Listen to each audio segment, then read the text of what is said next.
Travels with your hosts, Sean and Marianne Dawn.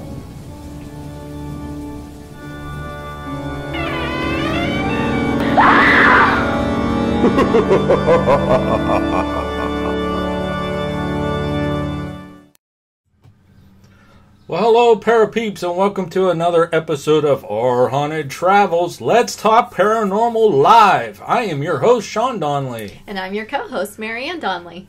Boy, I spit that all out in one You sentence, did. didn't I'm getting so proud of you. I took a big breath before I started talking. Alrighty, folks. It is time. It's live at 5 time here at PANICdVideos. So let's all join in and tell us where you're from. We'll hang around here a little bit, let some people check in. Yeah, so Mona is here and Siddharth is here. They're saying hello. Hello, hello, hello. Mona wants another crack at that t-shirt.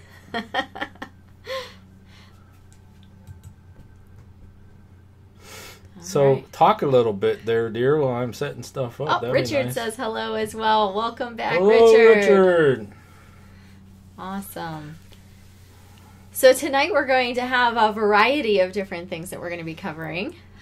We forgot to go down and grab that thing I asked you to grab. You asked me to grab something? Mm-hmm.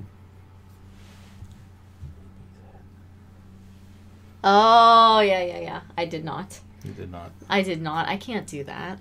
That's just evil. I would have done it. No, that's just evil. Okay. All right. In any case, Siddharth has been waiting for us for 2 hours. 2 hours? Did I put the wrong time?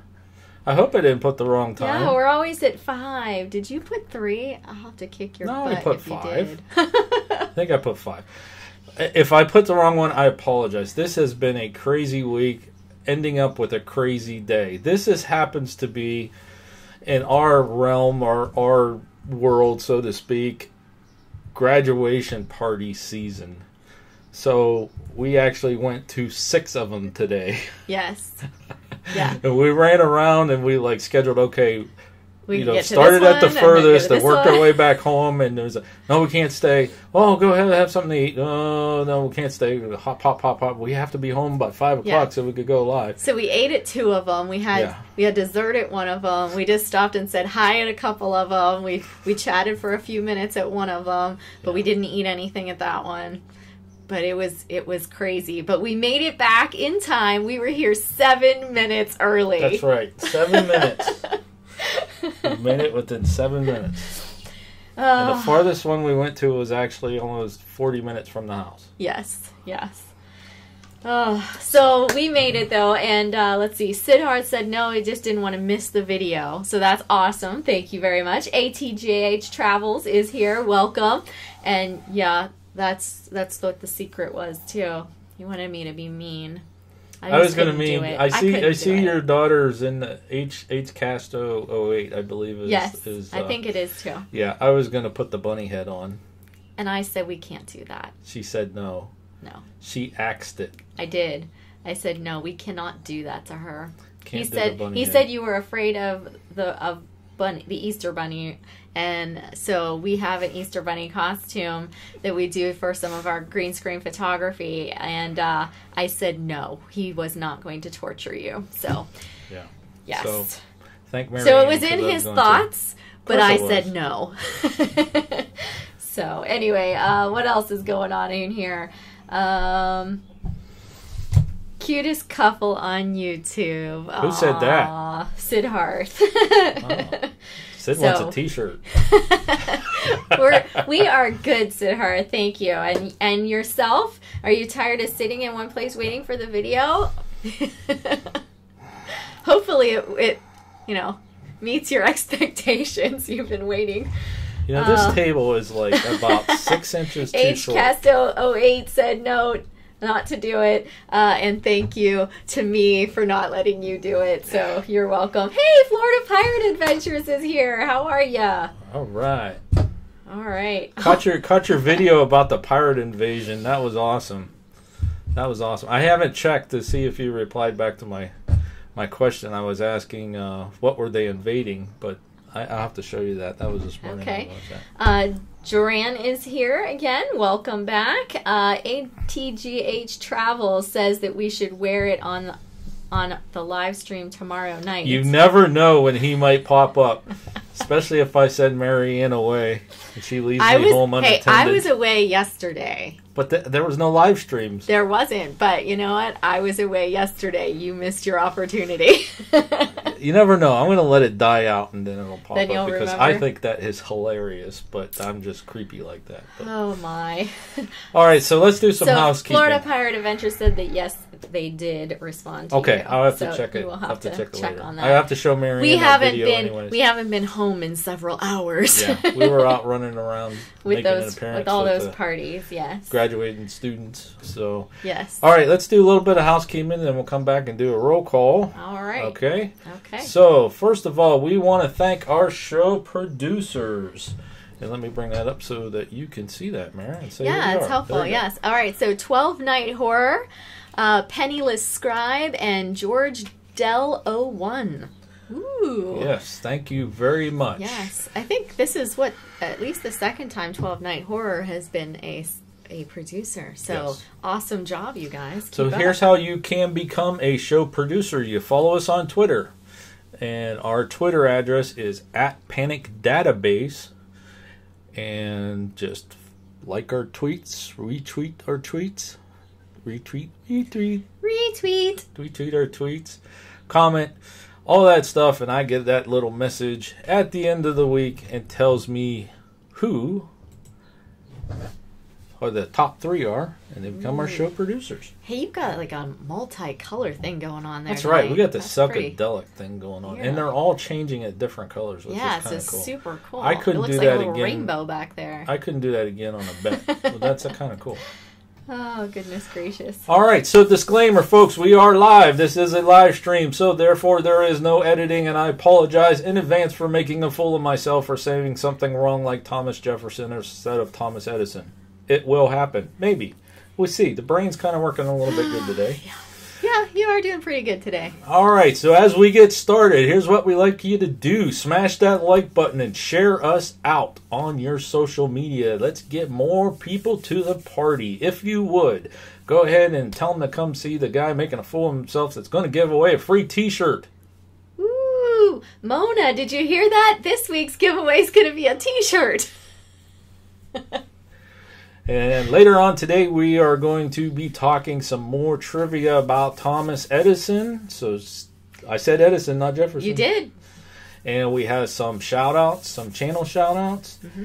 And we have a new segment we're going to introduce on the show today. We do? Yes, we do. He didn't tell me. She doesn't know what it is yet. He didn't even let me in on the secret. I guess I'll find out with you. I'm conforming to the problem and giving her own segment.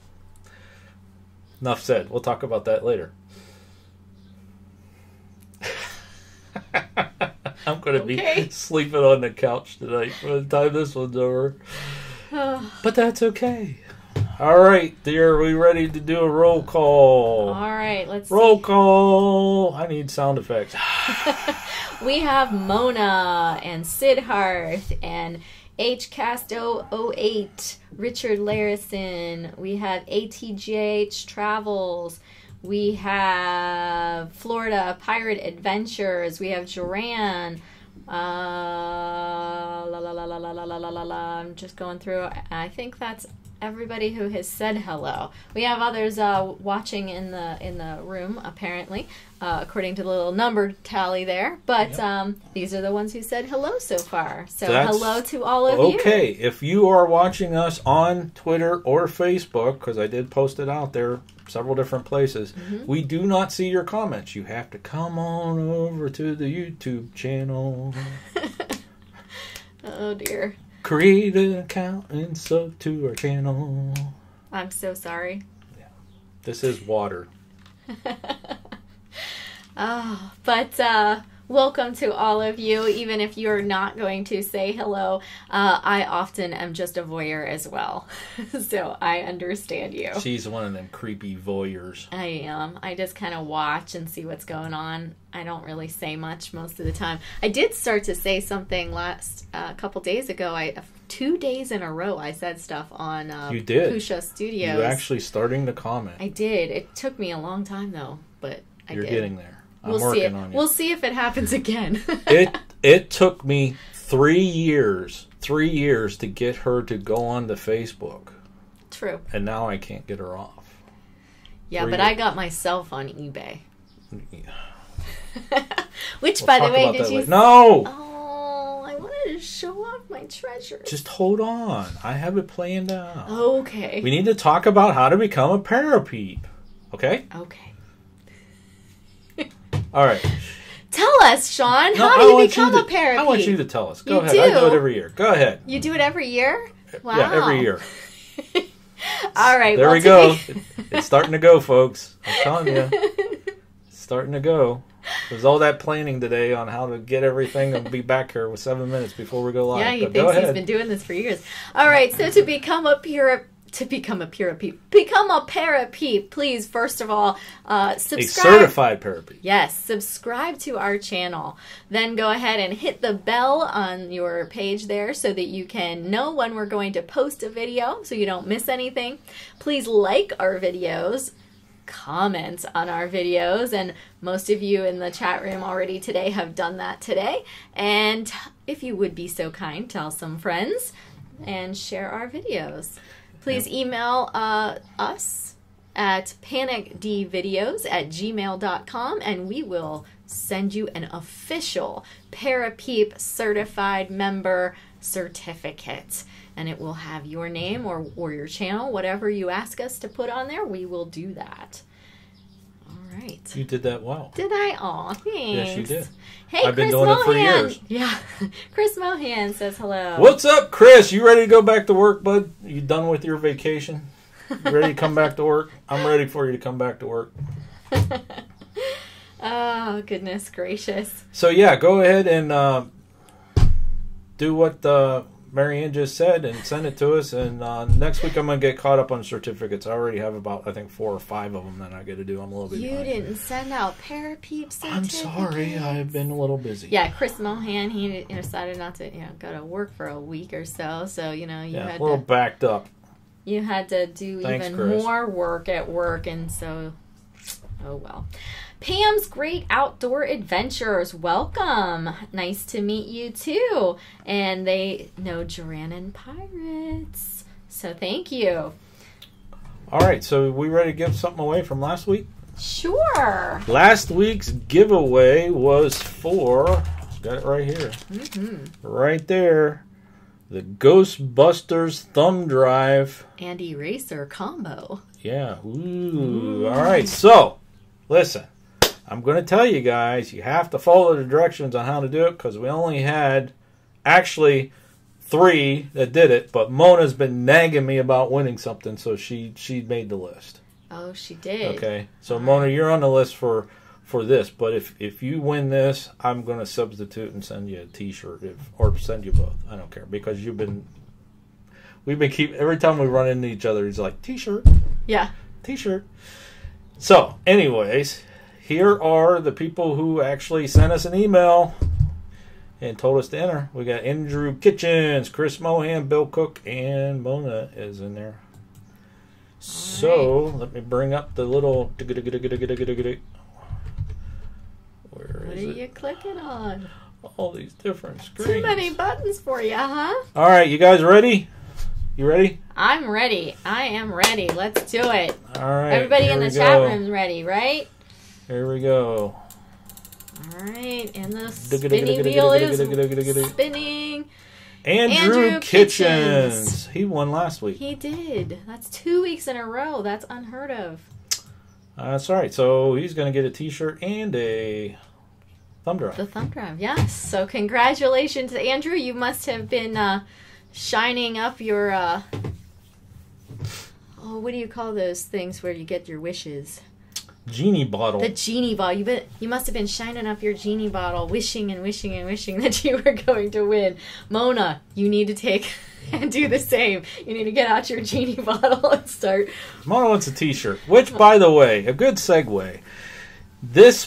For this show next week, we are going to do a t-shirt. Here, So you get our your very Haunted Travels t-shirt. That's right. With the Parapeeps on the back. Very nice. So here's how you can enter to win it. Mona, pay very close attention. All right? Pay attention. Here's how you can enter to win the t-shirt. Let me find it. Here we go. What you have to do is email us proof that you subscribed and hit the notification. Unless you are a certified Parapeep already, you do not have to send us proof. I already know that you have. And you have to send an email to PANICdVideos@gmail.com with the subject of number 010. That's very important because when I go to set up the show, that is all I am looking for is subject 010. However, since this is a t-shirt that we're giving away, please include your t-shirt size and your address. Now, the reason why I say that, and I was going to change this slide, but we were running late, is we had somebody who actually won a t-shirt, and I can't get a hold of them now. I don't know their address. The t-shirt is made. It's sitting on our table. It's ready to And go. according to our rules, which, by the way, are down in the description, it says that you have to do that. And legally, if you follow the guidelines on YouTube, you have to come up with the rules, okay? And you have to follow the rules. And if you don't, you get a community strike on your channel. A lot of people don't know that. They just go on and give stuff away. But you have to post the rules. They're down in the thing. But it says in our rules that if you don't get back to us within a week, you lost the giveaway. So we have a t-shirt made up. I'm extending that because I'm still trying to get a hold of her. I haven't seen her anywhere on Twitter or anything. So I don't know. Maybe something's wrong. Maybe something happened happened in real life. But please, if you send, you have to send us the email, but also include your shirt size and the address. And even if you told us your shirt size and address before, just include it because it makes it so much easier. We're getting so much stuff, and I'm old, and it's hard to keep everything organized. Anyways. Now, Pam's Great Outdoors Adventure says, now how do you do that, LOL? So, I'm assuming you are saying, how do you do an email? Is that what you're saying? She did put LOL there on the end, so I think she's being facetious, but... How do we do what? I'm not sure. So, Pam, give us a little more info there as to what you are saying. Maybe we need to explain how to do again. But anyhow, t-shirt, that will be our giveaway for this week. So. Yeah, we'll give that away next week for this week. Yes. So for those of you joining us for the first time on the live stream, every time we go live with Let's Talk Paranormal, which is Let's Talk Paranormal every Saturday live at 5. Right. Okay. So with this show, every time we go live, we're giving something away. Mm-hmm. So we have books, we have t-shirts, we have gadgets, we got little ghosts, all kinds of, we have tons of stuff, okay? Mm-hmm. Because we just don't do YouTube. We're new to YouTube. We just started in November building this channel. We do stuff besides YouTube. Yeah, yes. We go to shows and things like that too. Yeah. So we have all kinds of promotional stuff. Pam says, yes, take a picture of an email. LOL. I'm not computer smart. All I have is my phone. Oh, you could on your phone. You could take a screenshot, boom, and it depending. I think if it's an Android, you hold the power button and put your hand over it, and it takes a screenshot of it. I don't know. Or you know what, Pam? I've done this for other people too. Just send us an email and say I'm old like you, Sean, and I can't figure it out. But make sure you put make sure you subscribe and number 010. Yeah, and put number 010. Yes. Yes. Right. And we will figure it out for you. Yeah, I've forgiven a couple people that couldn't figure out how to do the screenshot, but that's okay. It's all right. It's all good. So, some of the people who did follow along and actually won some stuff already, because we sent some stuff out and we asked, hey, send us a picture because we want to see it. So last week we showed a picture of somebody who got the coloring book. Yes, Bill won the coloring book. What do you have this week? He's in the thing, isn't he? Richard? Richard is in that, yeah.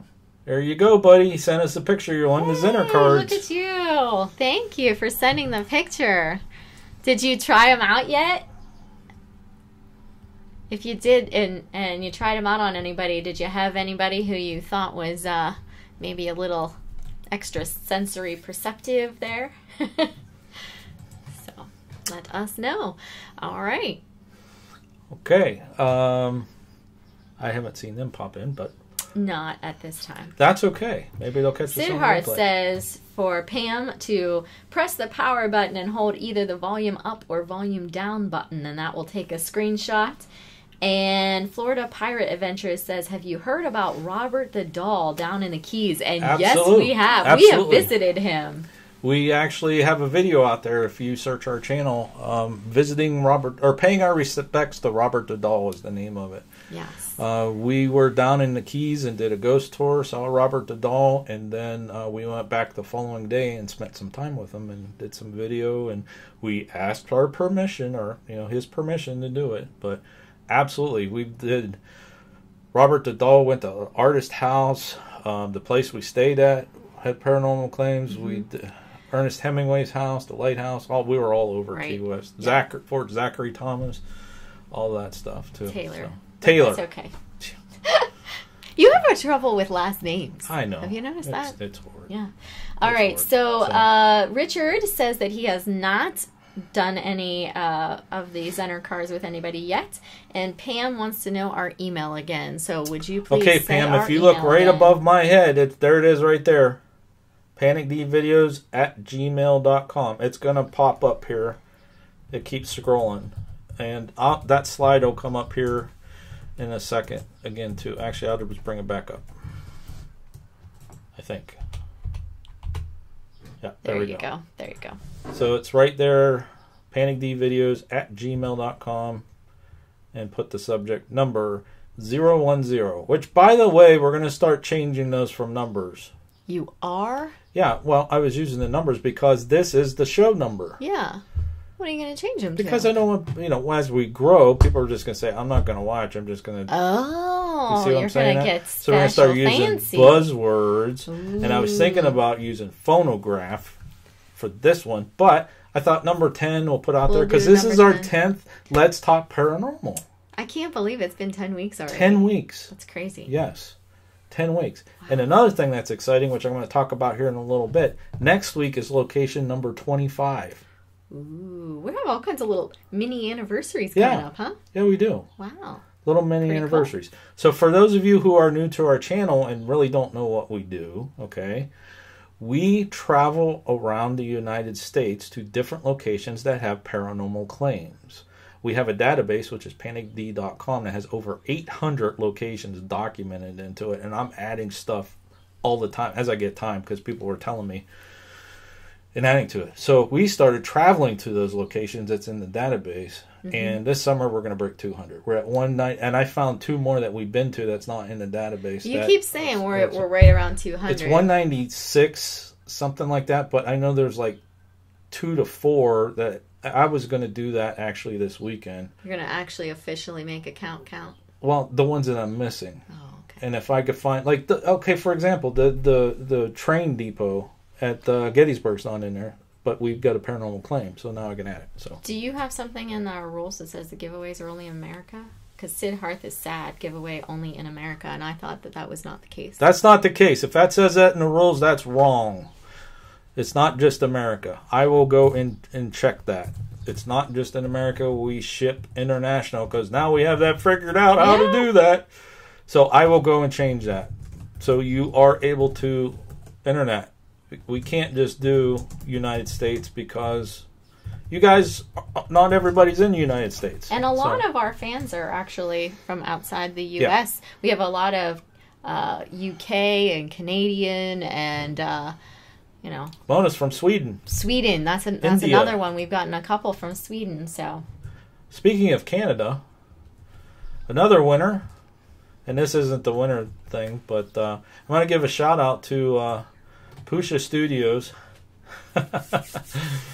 They actually won the tickets to the World's Fair. Yeah. And we just sent them like a care package because we figured they're going to come back on. And yeah, but we had also done one of their live broadcasts too. Can you let me finish talking? Okay. Let me finish. This is a shout out we want to give to their channel, youtube.com Pusha Studios.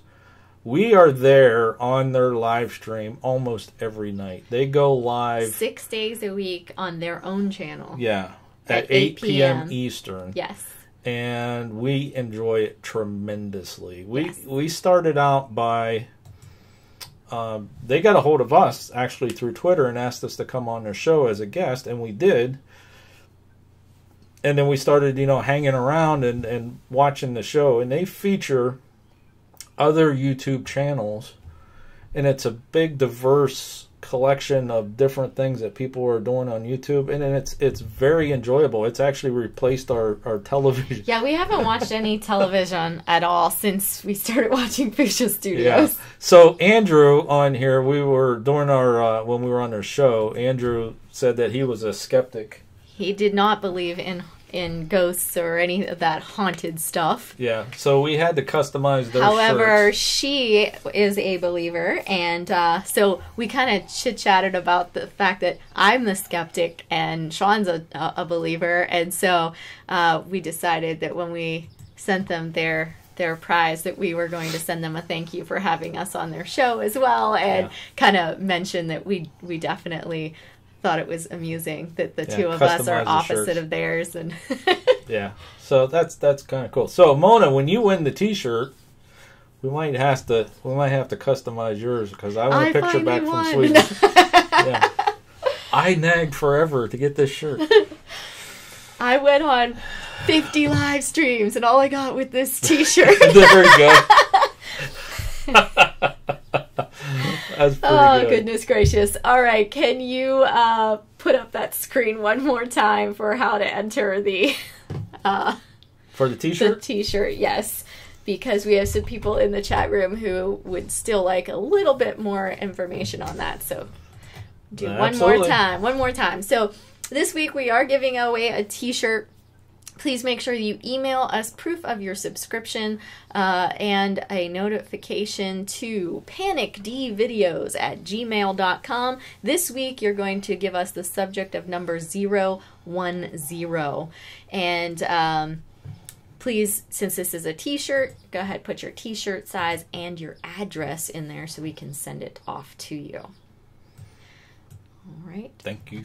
You're welcome. So thank you for asking again as well. All right, so that screen's going to come up a few more times in the slideshow here, so let's keep moving on. All right. All right, so the next thing we want to talk about, we started talking about this last week, okay? We're not really worried about monetizing our channel, okay? So I want to preface what I'm about to tell you with this. What we are excited about is hitting our next goal, which is 1,000 subs.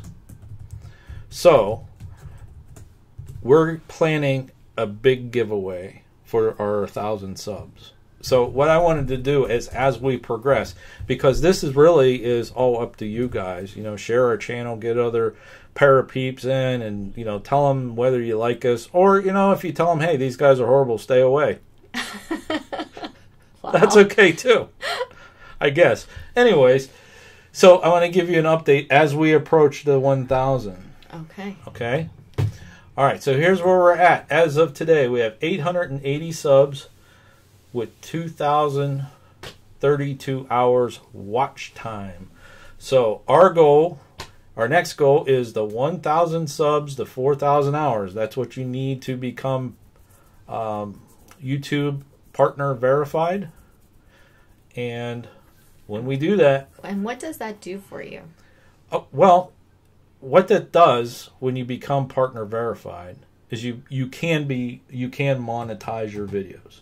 Okay. Which means you could turn it on to run ads. Okay. And make money. But I don't care to do that. Okay. You can do it if you want to. What I want to be partner verified for is when I put out the videos, in those little cards where I go, ding, I could put the link to that location in the PANICd database. Now that's what we're excited about. Yes. Okay. That's cool good. because that's the whole point of what we're doing. I just told you guys that we go to those locations, so then you can go get to that information. Find out all of our research. Like we just did videos this past week on Thomas Edison. Good so job. all those websites and all those PDFs and some places we actually have pictures of items that we took. I mean, just a ton of stuff and videos and recordings and all that. We link to all of that in the database so that you can go to it, and if you want to find out more information, there it's at. So if in those videos I could say, we're talking about PANICd number, blah, blah, blah, blah, blah, here's the link, bing. Gotcha. When we hit the 1,000 subscribers and 4,000 hours, we'll be able to do that. So I don't care about making 3 cents a video. Okay. All right. So, I kind of cut you off there, so make sure you finish what you were going to say about that. Oh, okay. So, anyways, we're planning I'm planning, and she just kind of agrees with me. We're going to do a huge giveaway for that. Once that week we hit that, on that live stream, we're going to do a huge giveaway, which, it's going to be multiple items with a grand prize of being a $50 Amazon gift card. Maybe more. I don't know yet, but might be more. We'll see. Okay. So, HCast08 says that ATGH Travels are at 933 subscribers. Congratulations there. And Florida Pirate Adventures hit 400 yesterday. So, congratulations. Congratulations, both of you. Yeah, I keep forgetting. I keep getting your guys' letters messed up. ATJH Travels. Yeah, we're shooting after you guys. We're on your heels. You guys grow a little, we grow a little, and we're following you. So yeah, that's awesome. You guys will hit 1,000 before we do, absolutely. And which, by the way, I do believe. Correct me if I'm wrong. You guys have a live stream tomorrow at 6:00. If that's correct? Go ahead and put that in there. Also, on our channel, you'll see people come on every once in a while, sub for sub, whatever. These guys that are coming on here, and even on Pusha Studios, which is at 8:00 tonight, and we'll be on there. Check out their channels. They've got some great creators out there. Yes. Great creators. Yes, and one of them we did a collab with this week with Edison. Yes, I'm just getting to that. Slide right there. Oh, I see. You didn't see that? Or you did see that? No, I didn't. I didn't. I'm sorry. Oh, goodness gracious. So, Richard... How could you miss that screen? I don't it's like know. lighting up Richard my face. Larison says, if he wins the shirt next week, is it okay for him to donate it to Mona? Dude, it'll be your shirt. You can do whatever you want. And let's see, then Joran says he has 439 subs today. He hit 400 on the 29th, so congratulations to you. And Sidharth sent the email. And HCast08 says thank you. Everybody in here should send that email to register to win that t-shirt. That would be awesome. Yeah. That would be awesome. So let's continue talking about our collab. Yes. This past week, of course, we did Thomas Edison, and we did a collab with Doodles by Doug. Yes, he's very good. Yes. So Doug did a... well, first, let me tell you about his channel. He does little lunch cards for the kids, and he put up a channel where he like records him making the little lunch cards, which are kind of cool. And I got a hold of him and I said, hey, you want to do a collab or we'll do something, and you could draw out the caricature while we're covering that. And we kind of agreed on Thomas Edison, so he did a video drawing Thomas Edison. I should go and find that video because I don't think we ever showed the actual drawing. I don't think you showed the final product. So talk a little bit while I do look for that. Mona is blowing kisses at Richard right now through the web. And Pam's Great Outdoors says that there are a lot of great channels. I agree completely. And we've met a lot of really great people through just watching other people's live streams and getting to chit-chat with you guys in those live chats. Besides creating the videos and doing the research and doing the editing and that kind of part and creating the creepy stuff and that kind of stuff, the secondary part that I like about this is getting your guys' comments and having those conversations back and forth. That's a thrill. But number 3, I guess all 3 of them would be ranked at the top. Number 3 is the community. Meeting friends and watching what other people are doing and how creative they are, and me stealing ideas from other people. I'm like, oh man, that's a great shot. That's a great edit. I'm going to do that. You know, that it's fun. It's really fun. And you get to meet people from all over the world too, which is also really exciting. And you get to see just how small a world we really are and how we all have such similarities. We don't have as many differences as some would like and hope that you would think there was. So, HCast08 replied to you saying that yes, it is tomorrow at 6 p.m. Eastern Standard Time, and they are having a special guest tomorrow as well. And I asked them who it was or if it's a secret, and I haven't heard back yet. But they are having a live stream tomorrow at 6, and it is going to have a special guest this week. Cool. So here, I'll just give you, please go over and check out Doug's channel. But this is part of the, I'm not going to show the whole thing because I don't want to get a copyright strike. But that's what he did. And you can actually watch that video of him drawing that and coloring it. And it was like really kind of cool. It's super awesome. Yeah. Very excited. Pretty neat. Yes. So the answer, let's see here. Pam's Great Outdoor Adventures said they thought they saw us on Michael's channel, and yes, Michael Scott No family. We did a collab with Michael Scott. And HCast08 says it is a secret, so it's a secret guest. It's a secret. All right. Secrets are cool. Secrets are awesome. All right. So, if anybody out there would like to collab with us, even though we have a creepy paranormal related channel, I could figure out some way with whatever you're doing, we can collab. Look, an example, Doodles by Doug. He drew Thomas Edison. We did a collab with Sareth Edgar. He's a heavy metal singer and does cover songs. Things like that. We did a collab with him. We did a collab with, Michael Scott, of course, but he's paranormal related. But we could figure out some way to do a collab because we've been to a lot of places, historical, creepy, non-creepy, fun. So if you want to, get a hold of us on Twitter. That is our Twitter address, @PANICdVideos. Send me a tweet and say, hey, I want to collab. And we will be glad to work something out because they are fun. And I love doing it. So, before we start talking about Thomas Edison, we have a little bit of a challenge that we got this week.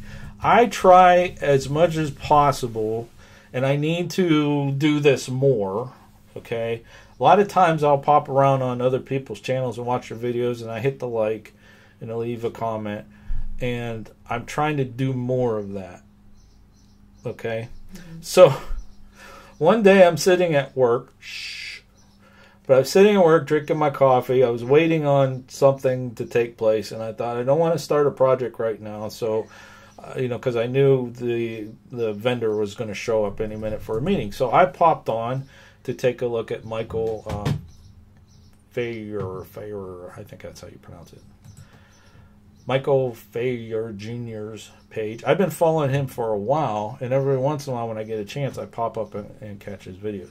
But one thing I like about his channel is every morning he goes live, and he pops on real quick saying he's going out on a hike and gives a little bit of a kind of like a, try to come find him thing. Okay. And then he goes out on a hike, and then he goes live in the middle of the hike. Okay? And if you find him, he gives away a $50 Amazon card. Okay. So I thought, okay, this is kind of cool. So I just popped on. He went live. I saw the notification. I'm watching this, and he put out a challenge. And I said, I'll do it. We'll do it on our live stream. So we got to do this challenge. Okay. Okay. So anyways, these channels that I'm talking about, Doodles by Doug, Pusa Studios, Michael's channel here, the links to the channels are actually down in the description too. So please check these guys out. They're awesome. So anyways, the challenge is, and for those of you who've been on Pusa Studios, they did this the other night because they got tagged in the challenge as well. Ooh, Psycho Axeman's here. Hello, Psycho Axeman. How you doing? He was a one of our show producers not too long ago. Yeah. So anyways, we're talking about these challenge questions about summer vacation. So what we're going to do is we'll answer these questions, and then we'll ask you in chat too to answer the questions as well, and see what you guys come up with. Are you guys ready? All right. All right. So question number 1. What will you do for summer vacation 2018? Oh, we're going together, right? Last I checked. I certainly hope so. Yes, we are going to go to Gettysburg again, and we'll be there the 9th and 10th of July. So we will be there, and we're going to even try to see if anybody's nearby to come visit us then, too, while we're out. That's right. We haven't really officially announced that, and we probably will start in here. It's a secret. Shh. We're going to be in Gettysburg at a certain location, and we're going to invite people to come and meet up with us. And we're going to do an investigation from there. So, yes. It's a secret. Yeah. Maybe we should only... What do you guys think? Maybe we should only announce that in our live streams for our live stream family, the people who come. Maybe. I don't know. We'll see. I think we should tell them first. Put a little spin on it. Tell them? We can tell them now. I think we should tell them first. Let's tell them now. Okay, go ahead. All right. So we're going to Gettysburg, like she said. One of the nights we're going to Sachs Bridge, which is really haunted. We've been there twice. And we're probably going to recreate the... try to recreate the cigarette thing, maybe. We need a friend who smokes. We don't have to smoke the cigarette. The ghost smokes the cigarette. You gotta light it. I can light it. Okay. I won't smoke it. We haven't put those videos out yet, but there'll be more coming about that. And just to see if we could do it again and do some EVP sessions. So it's going to be sometime the first week or second week in July. Don't know exactly what night yet. And hopefully it's not raining. Yeah. Yeah, we do have to check on that a little closer to the date and see which date we want to do it. We may stay there longer than 3 nights. I don't know. I don't know. We'll see. We have scheduled to be there for 2 nights so far, but we usually extend our visit when we go to Gettysburg. Yeah, we could just move to another hotel. Yeah. Doesn't matter. Yeah. See, that's a nice thing about working for the school in July. July, I'm off. She's off. So for our vacation, we just kind of get lost until the money runs out. Or we have to be back for something else. Yeah. Whichever happens. Yeah. And then we haven't really decided where we're going to go from Gettysburg. No, but we do have a couple of other investigations that we're going to do this summer. So we're going to be headed over to Madison Seminary. That's in June. We're going to go to Hillview Manor again sometime this summer. I think we were looking at sometime in July for that. We have some places up around Erie, too. So we're going to be bouncing a little. Yeah. I might go to Williamsburg. Maybe, yeah. Maybe. We've talked about it, but we haven't finalized. Has anybody else said anything? Yes, so HCast08 is going to California. Let me see if I can get the comments that come up. And Florida Pirate Adventures is going to find a haunted school in Jacksonville. Cool. That's awesome. And... That's all. But HCast08 is going to California June 7th through the 18th, so that should be quite fun. They are, I'm sure, going to go to visit Mickey Mouse. That's right. They're going to Disneyland June 7th through... Oh, that's coming up. Yes, that's next week. I wanted to do our Disneyland stuff so they knew about the haunted stuff there at Disneyland. Please try to stick around for this because part of this show we're going to ask you guys what we should do next. Yeah, they're coming up. They need to know what's haunted there. That's right. So they know where to go. So that might be the decision as to what we're doing next week. Okay. Then they're also going to be working around the house and listening to the live streams. Florida RTV. Hello, and welcome. Very nice videos. Salute. I'm not sure. Salute to you. Oh, okay. I'm terrible at this stuff. And you read kids' handwriting. I know. I can read handwriting. And then we have Tampa, Florida is where, either that's where they are or that's where they're going. But Florida RTV. So Florida RTV, are you in Tampa? Or are you going to ride up to or down to Tampa? Yeah. All right, so the next question. If you can travel with any 3 YouTubers, who would it be and why? Well, I would go with Pusha Studios because they're just hilarious and and they get us, and I can hang out with Andrew, you know, and we can kind of, you know, debunk everything that you and Xenia. That's hard because there's so many. That's such a hard question. You know. I know. It's almost as if whoever came up with these is trying to get us to hate each other. Because, like, if you don't pick me, they don't like me. I don't know. I'd say, you know, here's a good answer. Any 3 that says yes first. Ooh, that's a good one. I like that. Yeah. I like because that. We have a lot of paranormal friends. Yeah. And we have a lot of people who are paranormal curious, which is a condition. And then we have a lot of skeptic people that are still paranormal curious, but are fun to hang around with. Yeah. So I think any 3 would be a blast. To be honest, you're right. Right? You're right. But so what do you guys think? We did make a pact though that when we build that time machine, that Pusha Studios and us we're going to go to the 1893 World's Fair. So because we got the tickets. I have the tickets. They have the return tickets. We're good to go. All right. So next question. Oh, we didn't ask. So there's Mo Sargi, PANICdVideos, and at Ghost Finding TV, but they have like 100 for that's HCast08. So, thanks. They want to take us to Disney with them. I'll go to Disney. I don't know. They didn't say that part. They just want to go on a trip with us. So I'm going to say they want to take us to Disney. Mona said that they would like to go. She wants to go with Dark Art Paranormal. She's mentioned them before. Yeah. So, all right. What's your next question? Okay, next question. What is your best travel hack? Travel hack. For me, it's, I think, don't take, like, large amounts of, like, soap and batteries and things if you're going to be traveling for a longer period of time. Just, like, leave that stuff at home and go shopping when you get there. So, everywhere. Yeah. And, you know, why try to stuff it in your car? You know, so if you're traveling for a long period of time, just find a Walmart or something nearby and go pick some up. And it's usually cheaper that way. Definitely don't get it at like a hotel gift shop or anything like that, because they will like $4 gouge you out the eyes. Which, by the way, we were in Chicago recently. I think you guys saw our videos. A bottle of water was what?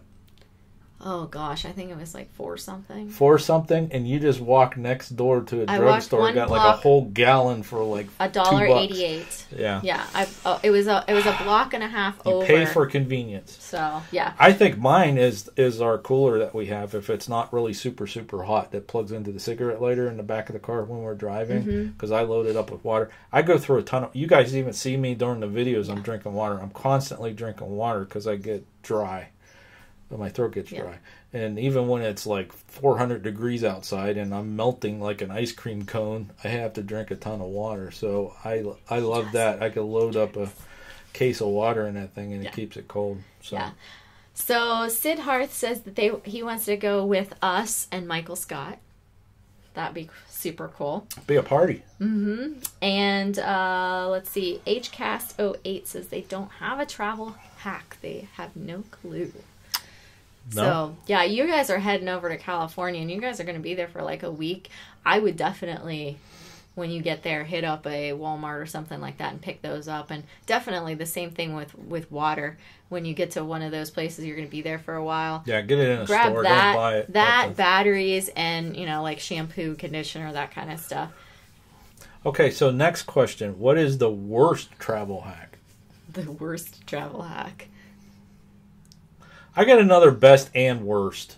Ooh, okay. And I'll answer this. Okay. A lot of times in the fall when we travel, we go to her national biology teacher convention. Yes. And if you guys have ever been to conventions and walk around the conventions, you gather a lot of swag, a lot of flyers, a lot of pamphlets, pens, all that other stuff. Yeah. All that weight adds up. That it does. Especially if you buy stuff like bones. You don't want to fly home with all that. So yeah, you don't. You number definitely one, that don't is want a to problem. walk. You don't want to walk into the airport security screening area with a couple skulls in your bag anymore. Why are you carrying this skull? They do have a booth every year. Yeah. And they sell skulls, like tons of them. And sometimes I buy some. So I don't walk into TSA with those anymore. I usually find a nice place. This is going to flip-flop to one of our best travel hacks is we find a FedEx or a UPS store and we send a box home to her parents' house. Yeah. We do that while we're traveling too. Like if we're gone for a couple weeks driving, instead of loading up the car with all that stuff and running out of room, we ship it back home. Yeah, there was one time I went out west and I purchased a bear skin rug. Okay, so it's over there in the corner, by the way. But I purchased a bear skin rug and I had that shipped home. And I shipped it to my mom and dad's house, and they had a dog at the time, and the dog literally kept sniffing the box. It got there before I did. It returned home before I got here. And my mom, she called me, and she's like, "What did you send home? Like, is it like your dirty clothes or something? Because the dog just keeps on sniffing it." I'm like, "No, it's a bearskin rug." So the dog was like knew what something was inside there. Unboxing. Dog almost did an unboxing. But yeah, I don't really have like a bad travel hack. I mean, I think it's kind of a hard one. Yeah. I also like for another good one. Like I have stuff in a carry-on bag that like it's ready to go at all times. I know we do have a suitcase that's kind of like just got to throw some clothes in, ready to go. So we have like all of our we have extra mini toiletry razors, stuff, toothpaste, and toothbrushes, all that. It's all packed. It's ready to go because we just go so much. Yeah.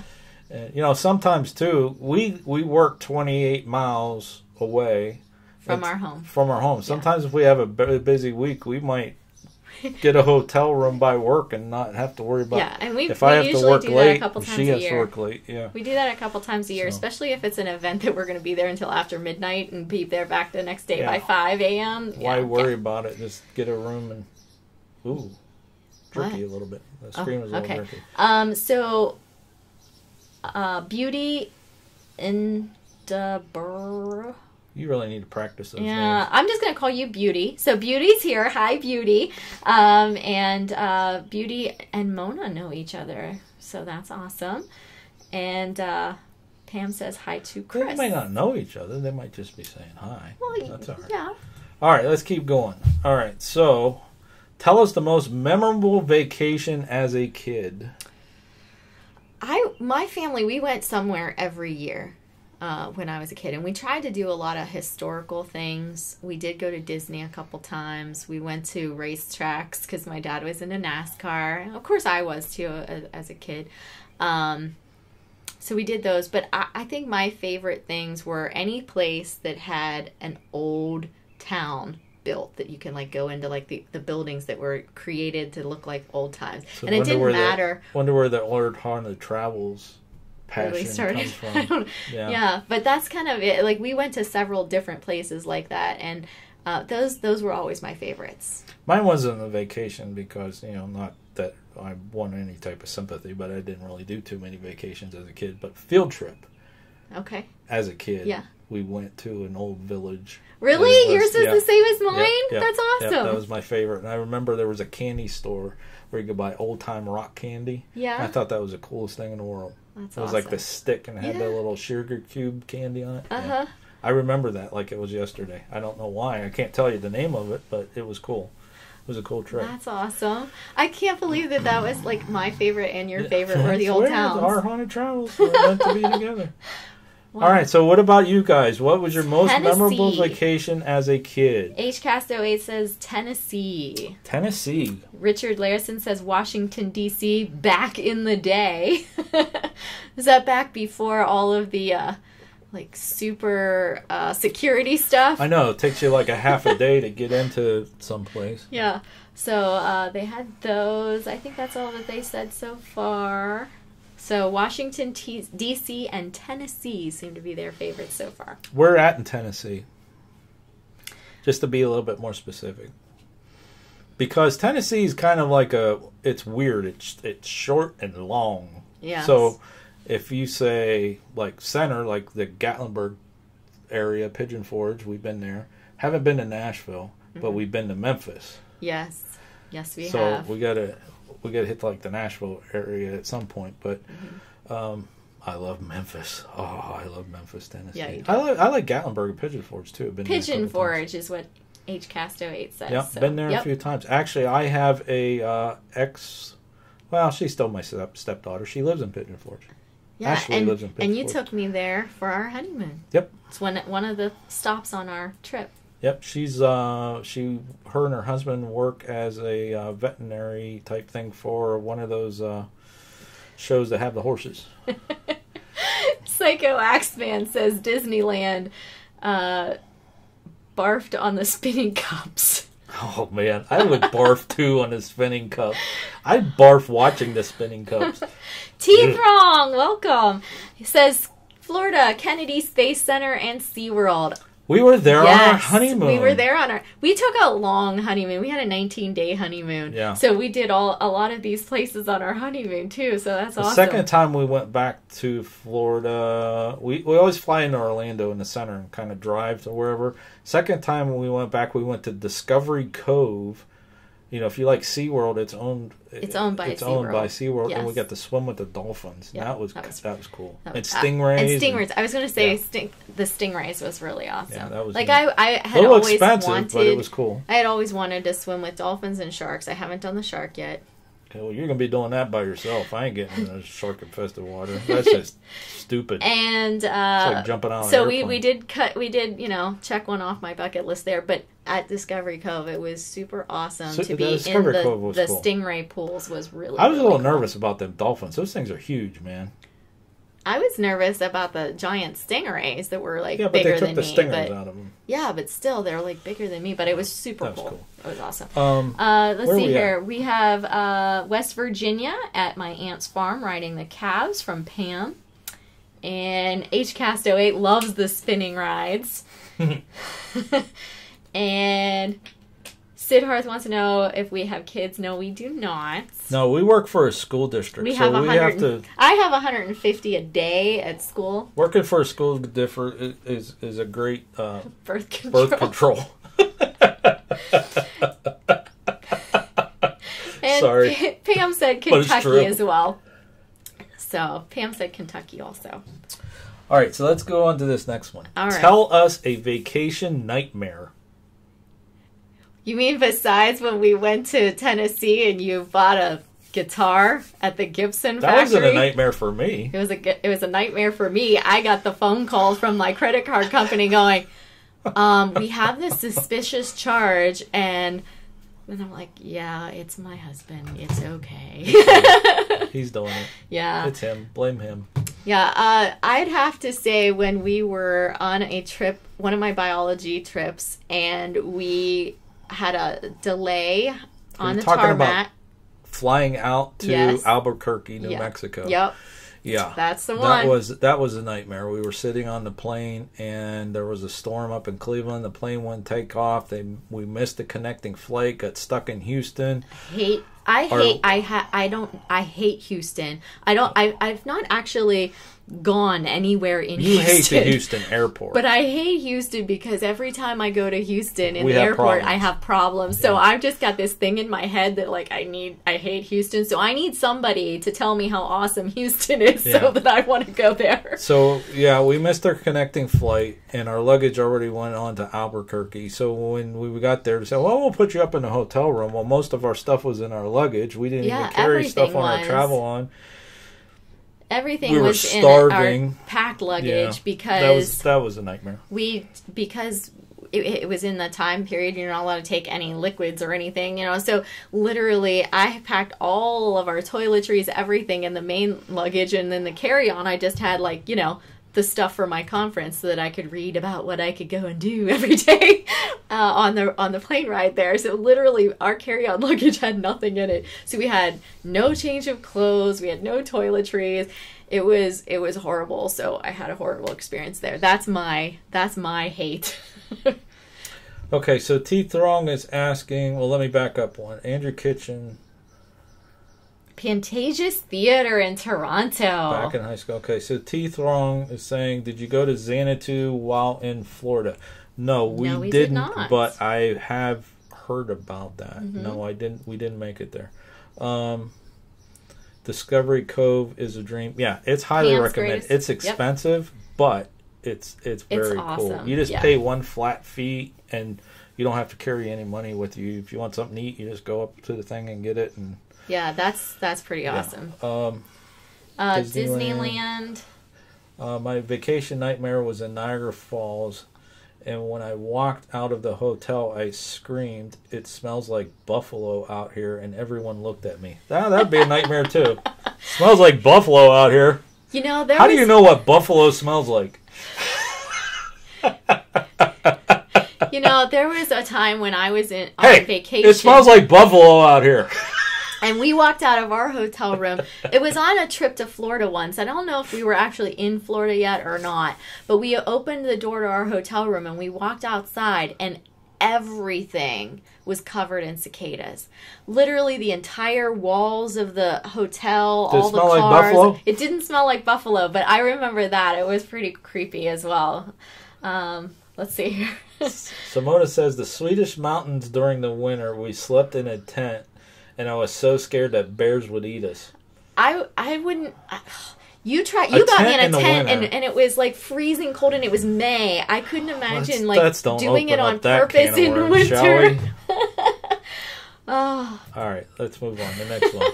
All right, the most you ever paid for gas and where? I don't know. I looked over this before and I don't remember. I want to say it's like 4 something. I think it would have probably been Sanibel Island. Yes, I bet you it was. It was like 4 something. I think. Yeah, and then because I was kicking myself, and I said we should have got it in Fort Myers before we crossed over that bridge. I don't know how. Yeah, I think it was over $4. Now I will tell you this little tidbit: we didn't buy gas, but the most expensive we saw was down in the Bahamas on the islands. It was crazy expensive. It was like $6 something a gallon. Remember? Yeah. And remember the taxi driver was telling us, they only have to pay like $700 for a car US for a car, like a brand new car. But the gas and milk and everything's like brought over. Yeah, it's crazy. Yeah. So, what about you guys? Gas? I don't know, but Joanne says bears don't usually eat people. Usually not. They eat buffalo. Stop it. All right. So it doesn't look like they want to share their scariest or most gas, but we'll see if they come up with any lately. All right. So what is your dream vacation car? Car? You don't know anything. I could care less. Just so long. I thought mine was a Camaro convertible until we had one in Miami. That was horrible. We'll never drive in Miami ever again. Ever. You will. We'll have to get an Uber to take us from Miami to the Keys if we go back. Uber, please. That was horrible. It was not. What about you guys? Your dream vacation car? Saab from Mona. I think one that somebody else would be driving. I'm all about renting drivers, just sitting back and saying, "Go ahead." I just like that you drive us. You don't drive anyways. I don't like to drive in big cities at all. I can't enjoy it. I can't enjoy the scenery because I'm concentrating on driving. Yeah. I've driven to Cleveland and around Cleveland a couple times, and I hated it. So, and like other places, I just get a taxi if I'm not with him. Yeah. If I'm with him, he drives. Richard Larison says one that won't break down. That's a good one. Yeah, good point. Especially when you're awesome. on vacation, you don't want to deal with that crap. Mm-hmm. Yeah. All right. So next one. Siddharth doesn't like driving the car either. Yeah, you know, I'd rather, if I'm on vacation and I'm going to someplace new, I don't want to take in the scene. And here's a big fat, for instance. I love saying that. Oh my. Okay, go ahead. And my Lord, is it hot in here? The back of my knees are sweating. My feet are frozen. Anyways, so. Oh man, I forgot what I was going to say. What were we talking about? We were talking St. about Louis. cars. We rented a car in St. Louis to drive up to Springfield. Yeah. Okay? Yeah. And coming back to go to our hotel, we went around this Outer Bank thing, and you're like, oh, there's Budweiser. Oh, there's Budweiser. And I'm concentrating, like bare-knuckling it. I couldn't even see that the Budweiser factory was there. And I didn't even realize that the Clydesdales were there. We could have went and saw the Clydesdales. Not that, but... Okay. Oh, Pam wants the RV that can transform into a boat. I've seen those a couple of times on shows. Cool. I haven't seen one in real life, but that would be interesting. That would be cool. We need to modify Harvey to be amphibious. Yes. We're going to introduce Harvey on one of our live streams here shortly. Yeah. We'll get some footage of him. We actually have an RV. But, yeah. Okay, so... We got it last year, so it's new. What is the worst place you dropped or almost dropped your camera? Or phone? I've only ever actually dropped our camera like in the driveway here, so luckily, and I don't knock have any on wood. wood. Here, behind us. There's a table right behind us. It's wooden. Yeah, we have not dropped the phone and broke it, but our cases. Yeah. Since I am prone to dropping things, I make sure they're always like has helmets. A case. Yeah. So. I've dropped mine a couple times, but not really in one place. What about you guys? However, I do have to say that I have gotten sand in cameras in Florida, in St. Augustine. You have to open that up. That can of worms. Yeah, we lost an actual and then I'm like, oh, I'll fix it. $1,500 camera. Yeah, I'm like, oh, I'll fix it. And so I opened it up, and I was inside, and I scratched one of the mirrors trying to like get it on. Cause somehow it got all the way inside, and I don't even know because we didn't go to the beach. Yeah. Our bed and breakfast, it wasn't really a hotel, our bed and breakfast, it was like across the street from the beach, but there was no beach access right there. Yeah, we had to find a Best Buy or something in We did. And Daytona. we found it in Daytona. We got a new camera on our trip. Yeah. So most people are saying in the toilet. And Andrew says, Sean, drop things? Never. Shut up, Andrew. If you don't behave, Andrew, he's going to take away your prizes. It's free except parking, says T. Throne. Let's see, what's that go to? Go to Grant's Farm. Oh, Grant's Farm in St. Louis to see the horses. It's free except for parking, so that's pretty awesome. Yeah. Next time we're in St. Louis area. Okay, so last question. If you can travel anywhere in the universe, where would it be? Now, that's not time. Any time, we know where we would go. Back 1893. Late 1800s. But anywhere in the universe, where would it be? Wow, that's a toughie. It is, because we've been to most places where we want to go so far. We want to go to Hawaii. Yes, I do still want to go to Hawaii, and You've been to Alaska. Strangely enough, and I don't want this to come off the wrong way, which it probably will, but I've always I smell buffalo. I've always wanted to go to Hawaii and walk on a volcano. Yeah, and it's active right now. Right now, it's active, and I like... Polynesian vlogger in here, you're probably making it feel bad. I know, but I so want to go. Like, I want to just, like, go fly there and just go stand, like... I wouldn't be touching the lava. I tell you one thing that my cousin had on her bucket list, and she actually did it. She wanted to, in one day, go snow skiing and surfing at the same time, or on the same day. And she got to do it out in California. Yeah. That's kind of cool. Yeah. But, okay, what about you guys? If you could travel anywhere in the universe, I don't really care to go to other planets. Okay. All right. Mona wants to go to Pluto. And Andrew wants to go to a supermassive black hole. Joran says, yeah, let's go to Pluto. Sid Harth wants to go to the Bermuda Triangle. He wants to see the truth there. That's a good one. I like that one too. That's pretty interesting. Because I don't understand what happens in that Bermuda Triangle. I want to know too. But I don't want to disappear though. So. Is ATJ Travel still in the house? I'm going to assume that they are. They didn't respond to these last couple questions though. Beauty wants to go to Ireland. Joran would also like to go to Yatuja Prime. I don't know where that's at. Where's that at? It's one place I don't know where that's at. Not like one place. I can't even find my way to like something across town, but definitely have to be someplace that GPS can get to. Yeah. Mona says, or an island. Island works. So, all right. What else you got? Was that the last question? That's the last question, but we need to tag another creator. We're supposed to tag 5 creators. 5 creators? To actually do this challenge and make a video. Does anybody want to volunteer? Anybody at all? I was going to tag Pusha Studios, but they were on the same live stream with us. Yeah. Richard wants to go to Buffalo. Either that or he thinks things smell like buffalo. Buffalo. Iceland. Mona wants to go to Iceland too. Maybe they dropped off when I was making fun of her about smelling buffalo. I don't know. I don't know. It could be. Because I was going to tag them because they're doing a live stream tomorrow. Yeah. Well, go ahead and tag them. Can I tag them without them being in the chat? I don't know how that works. I don't know how that works. All right. So we'll tag anybody volunteer. Anybody volunteer? Nobody is volunteering yet. No. All right, so we'll tag some people and see if they'll do it, because I know these guys are YouTube creators. We'll do, who's that?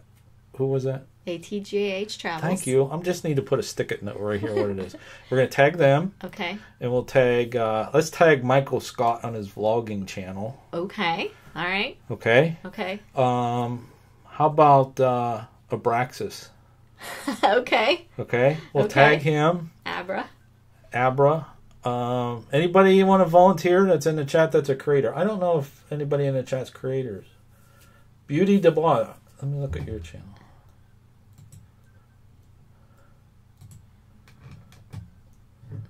Nobody's jumping for joy that they have to answer these questions. How about Beauty and Dubois? How about Beauty and the Berg? Beauty and it's Beauty and the Berg. They're in Pittsburgh. Oh, I remember you guys' live stream. Do you guys want to do it? Yeah, there we go. So there's number 4. Good. Okay, so I don't know that I have room on the chat here, but I'll get these questions to you somehow. If you have a Twitter, I think I can't. I'm sorry, guys. I can't remember all this stuff, especially with work. And oh, Joran says that Yankee's already tagged him. Yankee tagged him. Okay. Okay. So we got Beauty and... How about Pam? Pam's Great Outdoor Adventures. How about Pam? Did you do it? Did you see this on... 1, 2, 3...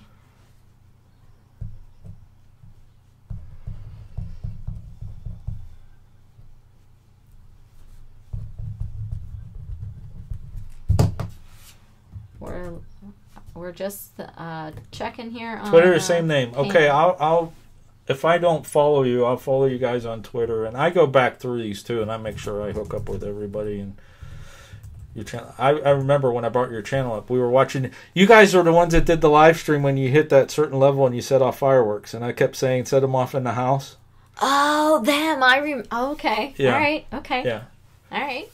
So we're just checking with Pam here. Pam, are you going to say yes? Do they have to say yes? I'm tagging people that's not even in the stream. Let's do Pam.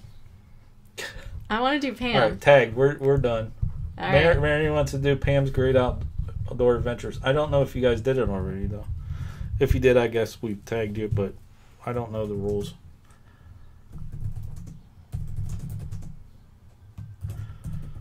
So I'll get you guys these questions. All right. We have not even talked about Thomas Edison yet. Before we do that, because I don't want people to drop out, because I need... Pam said she already did it. Pam already did it. Okay.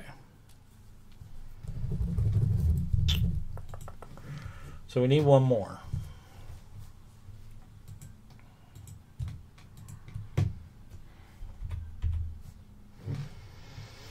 How about... While you're looking at that, I am going... T-Throng just came back in.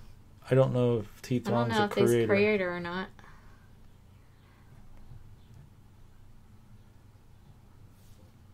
T-Throng said they'll do it. All right. Good job. Thank you, T-Throng. So the way it works is you have to make a video answering those questions, and then you tag 5 other creators, and then I'll get a hold of Michael, and he links to the videos in a playlist. All right. And I'll get the questions and get a hold of you guys and tell you where the questions are. So it's kind of cool. All right. Before we move on, if you guys want to win that T-shirt, giving away a T-shirt next week. There's how you do it. Send us proof of subscription. Ring the bell. Send a screenshot to PANICdVideos@gmail.com and make sure in the subject you put number 010. And looks like Mona, if you send us this email, you got 2 entries. I'm pulling for you. I'm pulling for you. Because Richard said he's giving hers. Richard says he's going to give you yours. All right, so now it's time for a new segment on Let's Talk Paranormal, and that is Marianne's eBay update. Now I understand why you didn't want me to show off my prized possessions earlier. Marianne's eBay update. If you guys have been following along in our videos, you know that my wife has an eBay addiction. It is so bad, folks, that we need a museum with some of the stuff we have. But I joke about it all the time, but I actually think it's kind of cool. So this week, why don't you do your eBay update?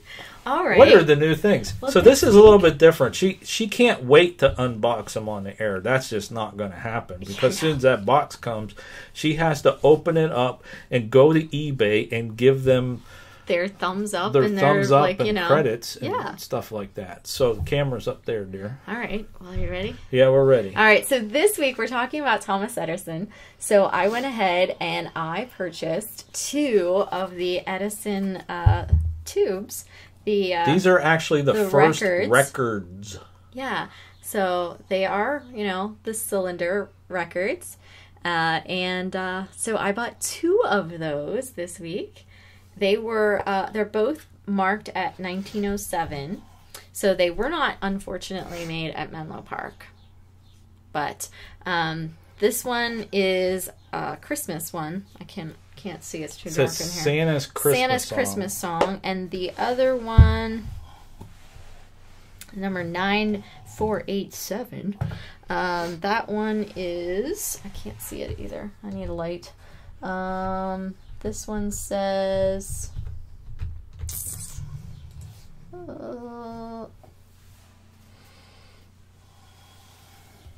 street scene. Pedro the hand organ. So it's probably somebody playing organ. Yeah. So anyhow, very cool. I mean, even just the containers themselves are awesome. They have Edison's picture on it, and then it has the patent and the copyright and Edison's.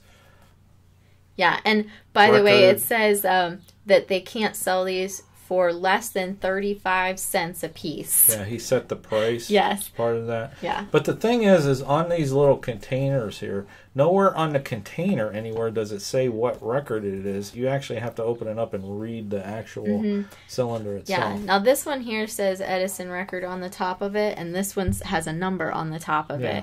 So that may be like it indicates what's inside, but I think that the containers are just as cool. I wonder if under that tape, I don't know if you get some of your restoration techniques to get that tape off, because look, that says right there what it is, but there's tape over there.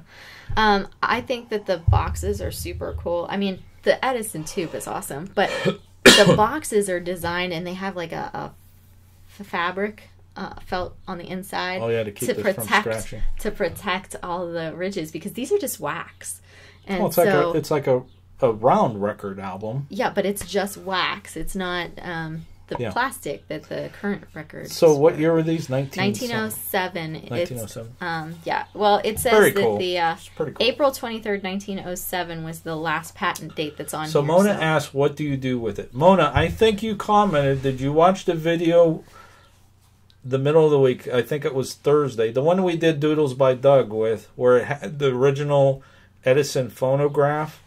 Well, it started out being that tin paper, the way they did and it, the foil paper. and then as he updated the different versions of the phonograph, it came to one that took the commercial ones that they sold, took those records that you would slide in there and you crank up the phonograph, right, and put it on there, and it would play music. Yeah, and they're 2-minute So we don't have versions. the phonograph yet, but I've been watching as I walk by her laptop.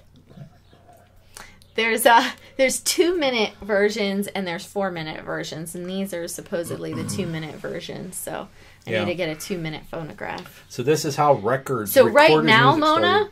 what do I do with it? I look at it. But in the future, I hope to have a phonograph that I can play it on every now and again. Now, I joked and I said that we need a museum, and I told you guys we do stuff outside of YouTube. Like we attend psychic fairs and paranormal conferences and stuff like that.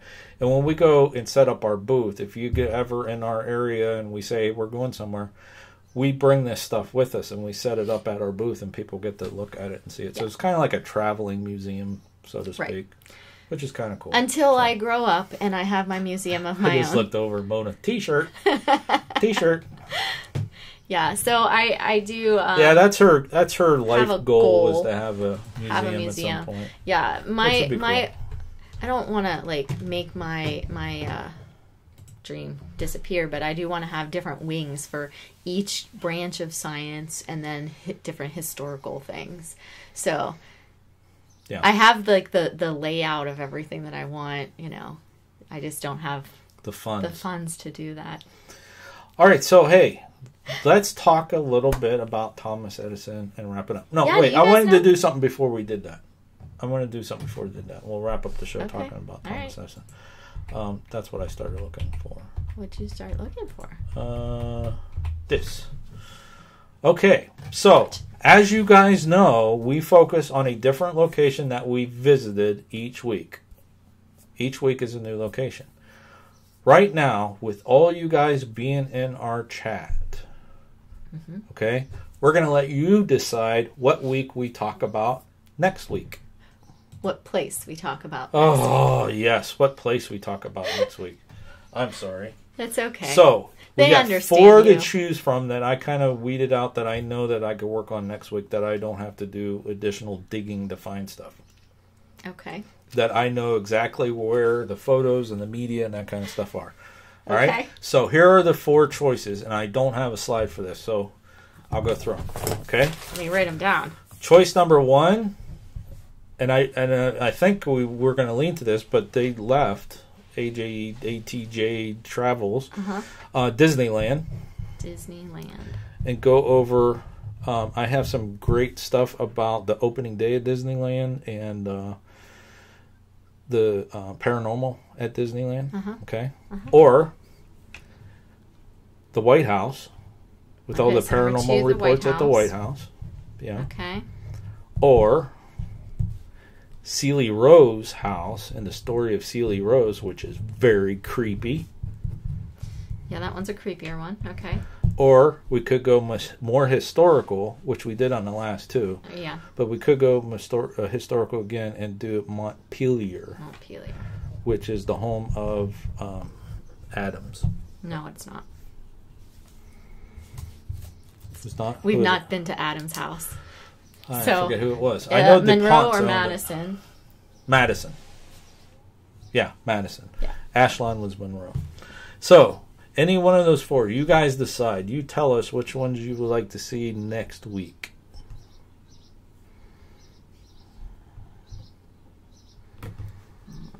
So, Pam has to leave, so thank you for joining us, Pam. It's nice to meet you. Lilith Nova has joined us. Hello, Lilith. Hello, Lilith. Beauty says Sealy Rose house. So that's one check for Sealy Rose. All right. See if anybody else has any votes to throw in there. Richard Larson also says Sealy Rose house.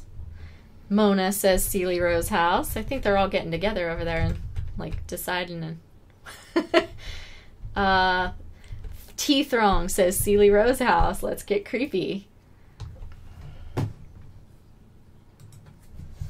So far we've got 4. Jimmy Boots, hello. Jimmy Boots votes for creepy. Creepy. Lilith says Sealy Rose. So is creepy a vote for Sealy Rose then, Jimmy? Yeah, I think I'm with you guys. I think it's time Sid we Hart go. says Sealy Rose. I think it's time we go with a creepy one. Right. Hey, so far it's Sealy Rose. Yep, Jimmy says Sealy Rose. Okay. All right, so it is. So it's going to right be now, Sealy Rose. So here's what we're going to people. do. You know, we'll have that teaser out, and you guys need to help us. Okay. When that teaser comes out, share it out on your social media. Say, hey, you got to go watch these idiots. You didn't laugh at that stupid joke. I'm sorry. It's all right. She's concentrating on chat. But all right, so we'll put a teaser out Sunday or Monday, one of the two. A little 1-minute teaser. And then Tuesday will be the Ghost Stories and Folklore. And we get to do a little bit of an investigation review for this one because we did investigate at the Sealy Rose house. Mm-hmm. And then next Friday we'll wrap up with the location video. Michael Scott, hello. Hello. Hey, Michael. Says he can't stay, but... All right, well, real quick. I tagged you. I'm going to send you a tweet. I tagged you to do a challenge that we did a little bit earlier on your vlogging channel. It's to answer some questions about summer vacation. So if you want to do it, I'll send you the stuff in Twitter. Or, you know, if you don't want to rewind and see what it was about. But all right. So thanks for stopping by, though. It looks like Jimmy Boots also says his house. Your house? Yeah. So... thanks for stopping by, Michael. Nice to see you. Mike's getting all kinds of hellos now. He says, okay, send it to me. Thanks anytime. Yep. Sounds good. I'll send you a DM. I sent you one earlier, too. Asking a question if you got something. All right. All right, okay, so let's move on. Let's talk about... yeah, we're going to do Sealy Rose. You guys voted. You asked for it. We'll do Sealy Rose. And then the other ones will be progressive weeks. At some point, we're going to take a break. At some point. And you said you want to do it when we got traveling coming up. I don't know. We might because... maybe, you know. I need just a little bit of a break from doing these. And I want to take a week and do, like, go live, do more vlogs, you know, something else, maybe like another Ghost Hunting 201 video. I think it's a good idea while we're gone. Skip a location. Yeah, don't do a location week. But we have to do next week because it's location number 25 out of 200. Yeah, so Sealy Rose is going to be location 25. Yes. All right. Yeah. So Sealy Rose house, if you guys want to, if you don't know anything about it, it was the Ghost Hunters were at Sealy Rose house. Was it Ghost Hunters? Yes, it was because. Okay.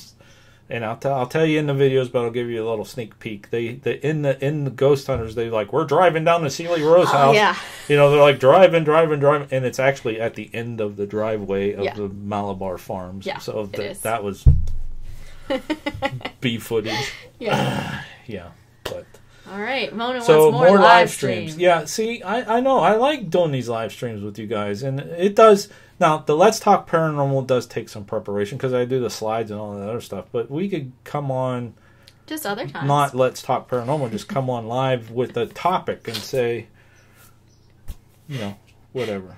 She says more live streams and a t-shirt.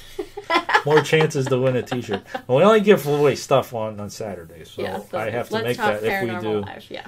If we do the thing. All right, so let's talk about Thomas Edison. Wow. Does anybody... was anybody like a big Thomas Edison fan before this week? You know, I know we put out a bunch of things this week about Thomas Edison, but were any of you like big, like, oh, he's like a great guy before this? I mean, most people knew who he was. You know, most people know that. But was he one of your guys that you looked at information about, you wanted to, you know, learn about in school? Yeah. Richard wants to know if we know the gas field experiment. No. I do not either. And T-Throne says, congratulations on 25. So, Richard, you'll have to tell us a little bit about it. Yeah. Mona says Tesla and Edison likes them both. And actually, Tesla worked for Edison. Mona. Yeah. Little AC/DC action going there. Yeah. Lilith said not really, due to all this stuff with Nikola Tesla. So she liked Tesla. There was a great war between Tesla the two. Better. There definitely was a great war between the two of them. And Beauty says always been interested. So I put some stuff out a few days ago on our Twitter. Mm-hmm. And let's go over these just quickly. Sid Hart's favorite's Tesla. I kind of feel bad for Tesla a lot, actually. Tesla got screwed. He did. He really did. Yeah. He did. But we use his in our house now. Yeah, and he doesn't get credit. Like, people don't know that. Yeah, do you know that in the United States? Well, yeah, I think everywhere is alternating current. We used alternating current, which was Tesla. Yeah. Direct current, which is Edison. But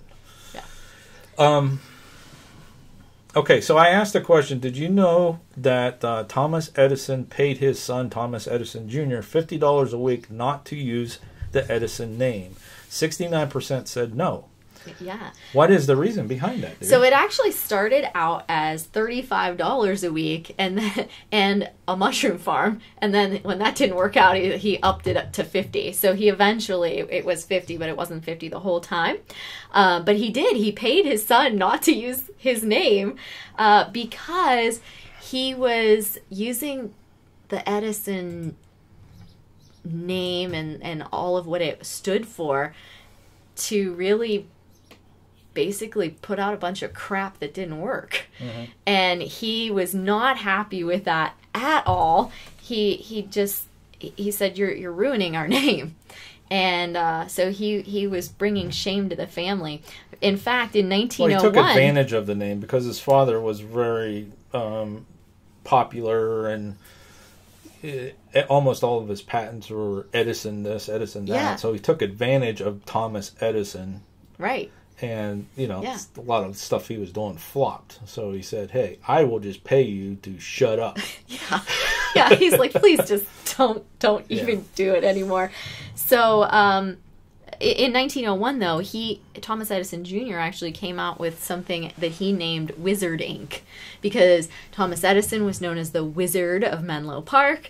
And so here's an Edison coming out with this ink, and he's calling it Wizard Ink. This must be like Thomas Edison's ink, And so he claimed that this was going to be these globs of ink that you just added to water, and they would not clump or lump or provide any sediment or anything like that. And then not too long after that, he created this thing called the magno-electric vitalizer. And supposedly it was like this little contraption that it had these two little like things that you stuck on to different parts of your body based on what was hurting you, and it would just like miraculously fix it, because it was supposed to improve mental function. Why are you talking so fast? You're giving me a headache. I get excited. Because it would improve mental function. It would be a cure for rheumatism. It would be a cure for consumption, paralysis, any nervous diseases, deafness, defective vision, basically anything, because it would use electricity from Daddy to stimulate your nerves, and it would turn your body into fixing and repairing itself. At least that's what he claimed. It did not work, and actually Thomas Edison himself, at some point, a couple years into it, got the U.S. government and the Postal Service to have him not allowed to ship any more of those. And then he's basically Dad. Like, hey, go ahead and take some money and just don't do this anymore. But he basically said his son was absolutely illiterate, scientifically and otherwise. That was his statement about his son, that he called Dash when he was a small little boy. Well, let's move on to the next one that I put out there. It said, what did Thomas Edison nickname his children? Yes. Okay, and 43% said phono and graph. But the correct answer, and I had a typo, I put dit and dash. It was actually dot and dash. Yes, so his daughter was dot and dash, his son was dash. Yes, yes. He was very big into Morse code. Chat? So they're all loving on Tesla, you know. We'll have to do a video on Tesla. Yeah. Yeah. Jimmy Boots says that he made the first cell tower, and that was Tesla. So, yeah. A lot of Tesla lovers, and we're doing Thomas Edison. I know. That's about how we roll around here. Yeah. But I thought that was kind of funny, though, that, he would, nickname his kids Dot and Dash. That's kind of, cool. And it's also interesting that he paid his kid not to use his name anymore. He's like, please don't be an Edison. Okay, so the next one I have was true or false. Henry Ford used to work for Thomas Edison. 86% said true, and that is correct. Henry Ford did start out working for Thomas Edison, and that's where he got a lot of the ideas for some of his... He thought Thomas Edison had a brilliant mind when it came to engineering and stuff like that. And when Henry Ford got the idea for designing his first... what's it called? Quad something. The first car. It's called Quad something. Yeah. I don't know. Yeah. He went to... I'm not into cars. I know. Well, he went to Edison and said, look, I admire you completely, and I appreciate the experience and job and everything, but however, I want to go start my own thing. And Thomas Edison admired him for doing that. Like, he just didn't quit and disappear. So, yes, he did start working for Thomas Sid Edison. Harth wants Tesla versus Edison for president. That would be an interesting run there. All right, so the next one I have was Thomas Edison would invite you into his home for a meal before he hired you. This was part of the interview process. Yeah. What was served as a test to see if you would work for him? And 33% said soup, which is the correct answer. Would you like to explain that one? Because I know you're chomping at the bit. I love that one. So he would invite them over if he was planning on potentially hiring them to see what they would do when they ate. And so he would serve them this bowl of soup, and he would watch them to see if they added any seasonings like salt or anything to the soup before they tasted it. And if they did not get hired. You had to taste the soup first before you made any judgments, because he did not want anybody to have just a preconceived notion about how something would work. He would want them to investigate it and think about things. And so he didn't want anyone to have too many built-in assumptions. Yeah, he said he would like to see who would eat it. If they would assume that the soup was not properly seasoned or not, because he wanted people who would try different things and challenge their assumptions. So. All right, so the next one I have is the Henry Ford Museum in Michigan was originally named the Edison Institute. True or false? 83% said true. And I don't know if they Googled it, but yes, it was supposed to be named the Edison Institute. Yes. Henry Ford was building that as a tribute to Edison, but then it later changed names. Yes. So. Yeah, and actually there's a video, and I don't know if we didn't look to see if we found it. I don't have the video. You don't have it? We lost it? We lost it. Thanks for bringing that up. But there's a video. In that wound. Salt. There was a video that they actually play at the Henry Ford Museum of Edison being there and writing his name in cement for the dedication of the Henry Ford Museum, which was supposed to be the Edison Institute. So, talk about this for a second, and I'm going to slip out. What am I talking about? The fact that everybody wants to hire Tesla as president? So, the T-shirt giveaway for today. Remember, every week we do one of these shows for the Let's Talk Paranormal Live. We do give something away, and this week it's going to be one of the paranormal T-shirts. Since Sean's gone, I'll use the one on his chair. They can't so see you. One of the. Oh, I'm sorry. All right. Well, then in that case, never mind. So if you hit that button, it's going to go back to you. Okay. All right. So. For the T-shirt giveaway, we need you to email your proof of subscription and notification to PANICdVideos@gmail.com, and please place in the subject line number 010, and that is for today. And Mona is trying her hardest to get one of these. So, PANICdVideos@gmail.com. All right. I'm going to go back to this. I got to reach clear across there because he's not there. Woo, I made him disappear. I made my family disappear. All right, so we were talking about Thomas Edison, and he had a 6-decade career. And it's just amazing the number of patents that he has. Does anybody know how many patents he had? He literally had 400 just while he was in Menlo Park. Anybody in the chat know how many he had altogether? If not, that's all right. I'm going to tell you. No votes? All right. 1,093. So he had 1,093 patents to his name. Again, 400 of them were while he was in Menlo Park itself. And some of them were obviously for things that we really know and love, like, for my new toys here, the phonograph. And of course the light bulb. Everybody knows about the light bulb. And one of you had a question about how many watts the original light bulb was, and I am not 100% sure of that. I have some replicas of them over there. I just don't. Of course you do. Of course I do. But I don't know if it even says on there how many watts the original ones were. But you can look if you want to. I think that one is the first one. No, the one in the other box I think is the original replica. So I have a bunch of different replicas of them.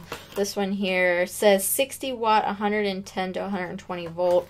But I don't know if that's just because of the replica nature of it. But here's the. I don't know if you could see the inside or not. Probably not. But this is one of the original type. So replica. You can buy these, by the way, at the Winter Estates in Florida. You can buy, I think that's where I bought these ones. You can get them at the Henry Ford Museum, I believe. So they do make the replicas of the lamps. Working replica of the Edison lamp. So they have he had those. Thank you, Sean.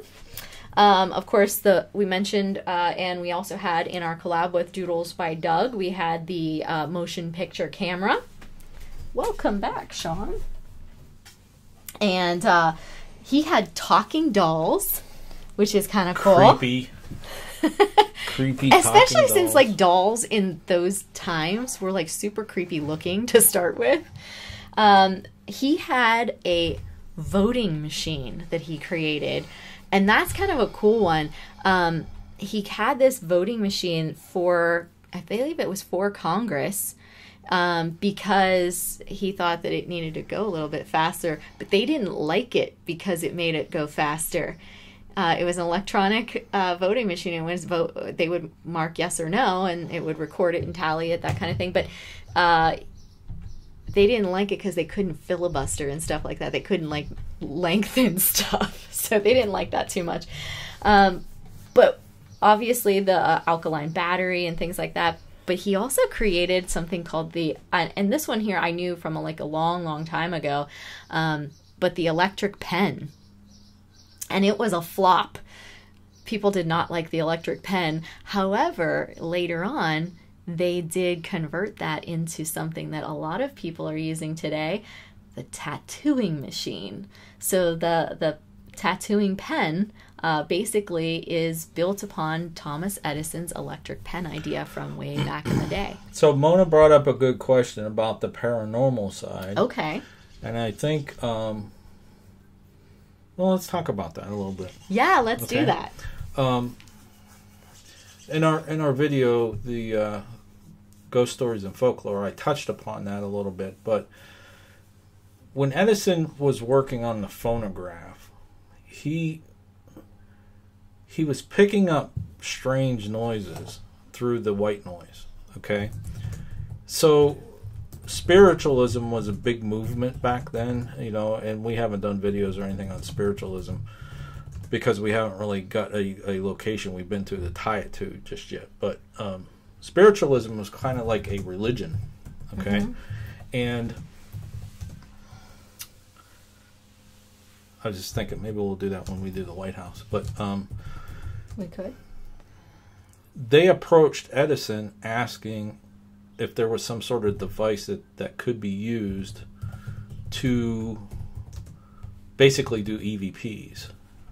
And that's when the discussion and the topics came out about the spirit phone, where he theorized, did I say that right? Theorized that it would be possible to create a device to record those recordings that he was detecting in the white noise. And that's basically what we do today with our digital recorders, which mine's out there. But with the white noise, we pick up EVPs. So way back then, he had a theory about that. Now there are those who debate, oh, that's a bunch of garbage and whatever. But we see that with almost any topic or whatever that we research really heavy. You have people on one side that says this is how it is, and then you have people on the other side saying that's a bunch of garbage. And the fun part is to take all of that together and compare, and you kind of determine your own truth about it. Mm-hmm. And from all the stuff that I've read, and I've seen it several different times, that he thought it was possible, but he didn't believe in the spirit world. He just didn't know what he was picking up, what that was. Yeah. He definitely thought that all the psychics and mediums and all that, he's like, you guys are all nuts and you're just like faking it. Yeah. However, there's the story about the clocks. Yeah. You want to tell them about that one? You actually found that one. That one was kind of cool. Yeah, so apparently he had told a whole bunch of his employees that, when I die, I'm going to stop clocks. Okay. Yeah. Great. Well, that's fantastic there, Tom. However, when he died, at least 3 of his employees reported that their clock stopped at the same time. Yeah. And then the clock in his orange laboratory stopped 4 minutes later. And that's documented.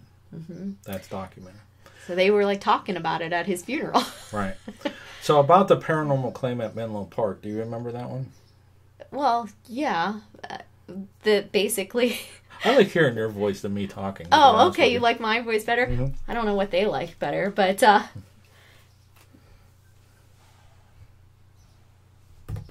I don't know why they just had me verify that Richard Larison could like make that comment. I think because he had numbers in there. Did you hit show? I did. Yeah. Okay. I did. So anyways, at Menlo Park, we had talked about this on our show the other day. But there was a day when it was pretty rainy, and one of the employees was working in the Menlo Park lab at Greenfield Village, and they heard the door close, and then they heard footsteps, and the footsteps went past them, turned, and went up the staircase to the second floor. And that's pretty interesting. They said there weren't any other people, and most people don't go to Greenfield Village when it's raining. Yeah. They go to the Ford Museum instead, which they're connected. So, like, you know, you either go over here to Greenfield Village or you turn to the other side and go into the other. And so on a rainy day, they would go in there. They wouldn't go walking around the outdoor facility. And so very few people were there in Greenfield Village that day at all. And they said nobody was here. All right, so it looks like we're getting into the segment where we're talking about paranormal, which is great. Let's talk paranormal. Yeah. Richard asked a question. Do you ever think there will be 100% proof of what happens after you die before you die? Now, here's how I'm going to answer this question. Number one, I truly believe that if you want to seek that proof, you need to do it yourself and know for yourself. And that is one of the things, I don't want to say that's what drove me into the paranormal. It was the being inquisitive about it. I believe there is an afterlife, just based on my faith. But if I go and I present to you, which we have a playlist out there of all the EVPs that we caught, that I have videos made of so far. I literally have hundreds of them, if not more. But I know where I was at when I recorded that, and I know who was in that room, and I know, like when we do the EVP sessions, we have people state their names, so we know it wasn't other people that was doing that. But for me to present that to somebody to prove that there is an afterlife, there's always that argument, especially if that person wasn't there, that it was either doctored, faked, or whatever. So I think for somebody to have proof, they need to go out for themselves and do that investigation and learn how to do it and how to research and study and stuff. So that's how I would answer that question. What about you? Very similar. I don't want to say that there won't ever be proof. In science, I don't like to use the word never, because as soon as you say, oh, that'll never happen, somebody figures it out. But I do think it is going to be very difficult for people to become believers who don't want to be. So they, like me, you know, I will look for every reason and plausibility for why it couldn't be what you said it was, before I would say, okay. Yeah, see, and I think a lot of people are like that. We could have took the approach of just putting out stuff that we think's paranormal just to get the reaction out of people and that kind of stuff. We could have did that, but I didn't want to do that. I want to present historical stuff, and we're really strong believers in the history and the way you apply that history to paranormal investigations. Here's an example. Like, say now that we know that there's some activity at Menlo Park, if I ever got the opportunity to investigate Menlo Park, I would go and investigate the people who worked there, their names that were there. We know Thomas Edison was there, but some of the others, and I would ask to talk to them during the EVP sessions and stuff like that, because maybe that report wasn't Thomas Edison. Maybe it was one of the workers that was there.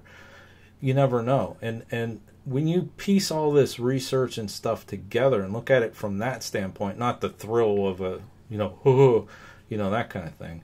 A prime example, and I say this all the time, is the Twin City Opera House.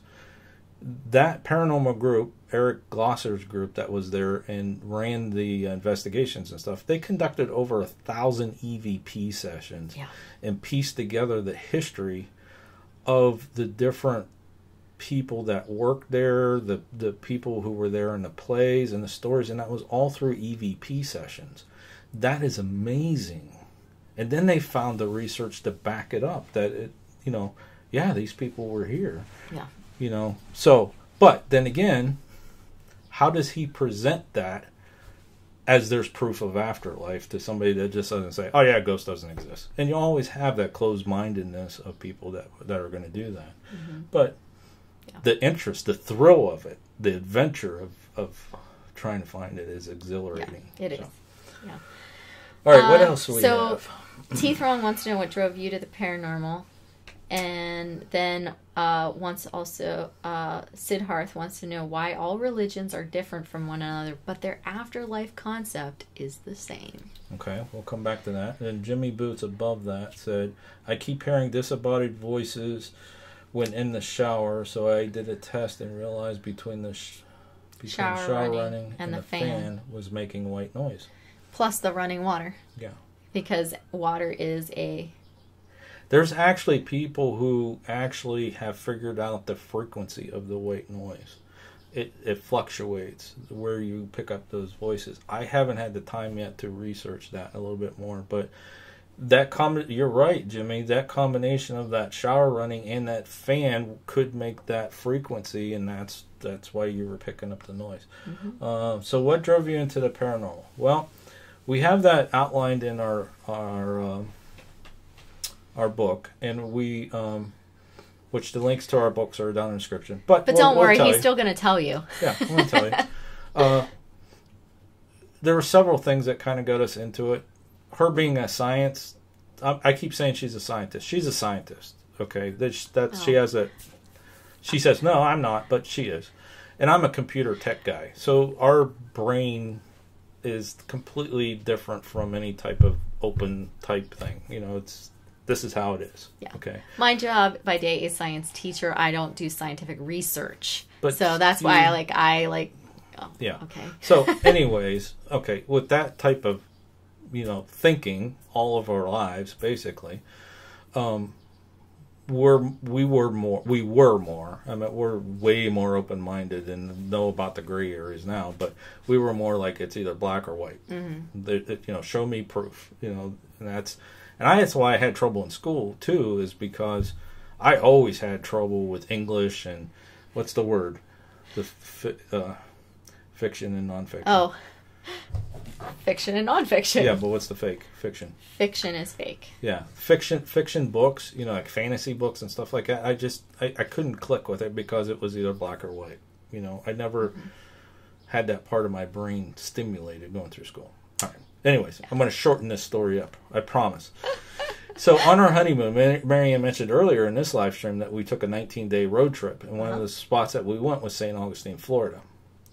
And our goal on that trip was to visit as many lighthouses that we could because our main corporation, the corporate logo is a lighthouse. Mm-hmm. So I thought, hey, it'd be kind of cool. We drove down the coast. We started in North Carolina, the Outer Banks, and drove all the way down. And we actually went to 12 or 14 different lighthouses. St. Augustine was a lighthouse. We had no idea or concept whatsoever about the paranormal. So when we got back, fast forward about 3 or 4 years to around 2010, that's when the shows were on, like the Ghost Adventures and Ghost Hunters and stuff like that. And the guys at work were saying, hey, did you watch that show last night? Did you see this? Did you see that? So I started watching them. And then I started going to the different locations, like looking up the locations on the internet that they were going to find out more of the history behind some of the stuff that they were saying. And I thought, some of these websites are horror, because that's basically what I do in our main company is website design. That I'm going to create this database of all these different locations and put in there, if people are traveling around, the history, what the claims are, stories, that kind of thing, just like our videos. And create PANICd.com, which is the database. So 2010 we went back to St. Augustine. We still weren't really believers. We were watching the shows. We thought it was kind of interesting. And we already did the day tours of everything in St. Augustine. And Marianne saw that they had a ghost tour at the St. Augustine Lighthouse. Didn't catch that episode of Ghost Hunters yet. But we went on a ghost tour. And that was kind of the beginning of the paranormal. Because one thing kind of led to another. We did another ghost tour. And then we you know, we got some evidence and so on and so forth, and that just started off our whole paranormal career, basically, and it hasn't stopped since 2010. So that's basically how we got into it. It was, we went back to the same location and wanted to see it in a different light, and we got hooked on the ghost tours and got hooked on the stories and the research, and started seeing evidence and started getting our own evidence. And like I said, knowing the situation, who was there, how we took the picture, how the lighting was, that kind of stuff, if you can't explain it scientifically, then it's paranormal. Mm-hmm. So, I know that was a long answer, but okay, what else we got? All right, so there was the why all religions are different from one another but have afterlife concepts that are the same. Can you answer that one? You got more religious history than I do. I think it has something to do with the splintering of the languages, right? Well, that's a possibility, but there's the idea, I think, is there was probably one original central dogma, and then as time proceeded, and just like in families, oh, I decide I don't want to talk to you, and you go off and they have their own thing and they put their little twist on it to make it different from the other. And I think that that's kind of how that sort of happened. That's my opinion. But they all believe that, hey, there is something that's going to happen later. And I would like to sometime like delve into the research and history of religion. I've skirted that a few times and never really got into it, but you're right. It all stems back into a belief of a higher power, or Native American, the belief of or the Earth, Mother Earth, and something. Yeah. The spirit world and things like that. But everything kind of relates, and it's a different approach or theory to it. Like even in Christianity, it's all based on branching off of Catholicism. I don't want to follow these human laws, so I have my own take on it. So I'm going to go start this religion and start that religion, and so. Yeah. And I took, but even a lot of Catholicism is based on paganism. So, I took a course when I was in college, my first year in college, my first semester actually. And we had quarters back then, so it was my first quarter. And I took world religions, and I found that would be an interesting so course. many you different probably still have things. the book downstairs, because you never throw anything out.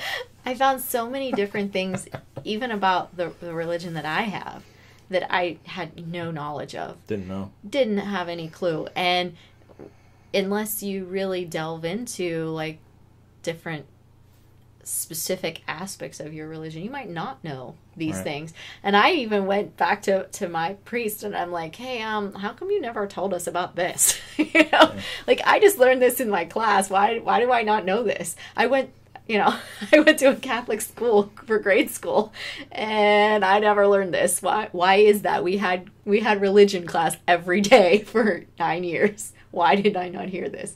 And basically, it's because, in Mass, we have specific things that we read. And I'm like, okay. And? So. All right. Richard Lorison, I'm looking for a reason to believe. Believe in religion or believe in paranormal? I don't see that one. How come I don't see that one? Are you on live chat? Yeah. Yeah. I don't know. I don't see that one. Oh, yep, there it is. Okay. It's because it was in the middle of all my rants. Beauty says that I asked them why they got into paranormal, or what drew them to paranormal as well. So Beauty said they had paranormal experiences. I know that what's his name also had some paranormal experiences. What is that? Siddharth, yeah. Jimmy Boots made a comment earlier too. History is fact, fact is the truth. Yeah. Jimmy, I don't want to throw a wrench in your Wheaties. Well, I kind of answered that too. I think probably the same way you did. Say? I put there a lot. Let's see here. history. Some is kept hidden, and only hearing part of history can lead to the wrong facts. I said, but history has happened. That is a fact, and there are lots of facts throughout history, and that's what I love. I'm going to tell you guys something based on our historical research. Okay? History is based on who wrote it. Mm-hmm. Yeah, if it's not written down, well, people don't know. Did they document it correctly? Mm-hmm. You know, was it correctly recorded? And as you know from your own experiences, you have gone and you can ask 5 people about something that just happened in the room.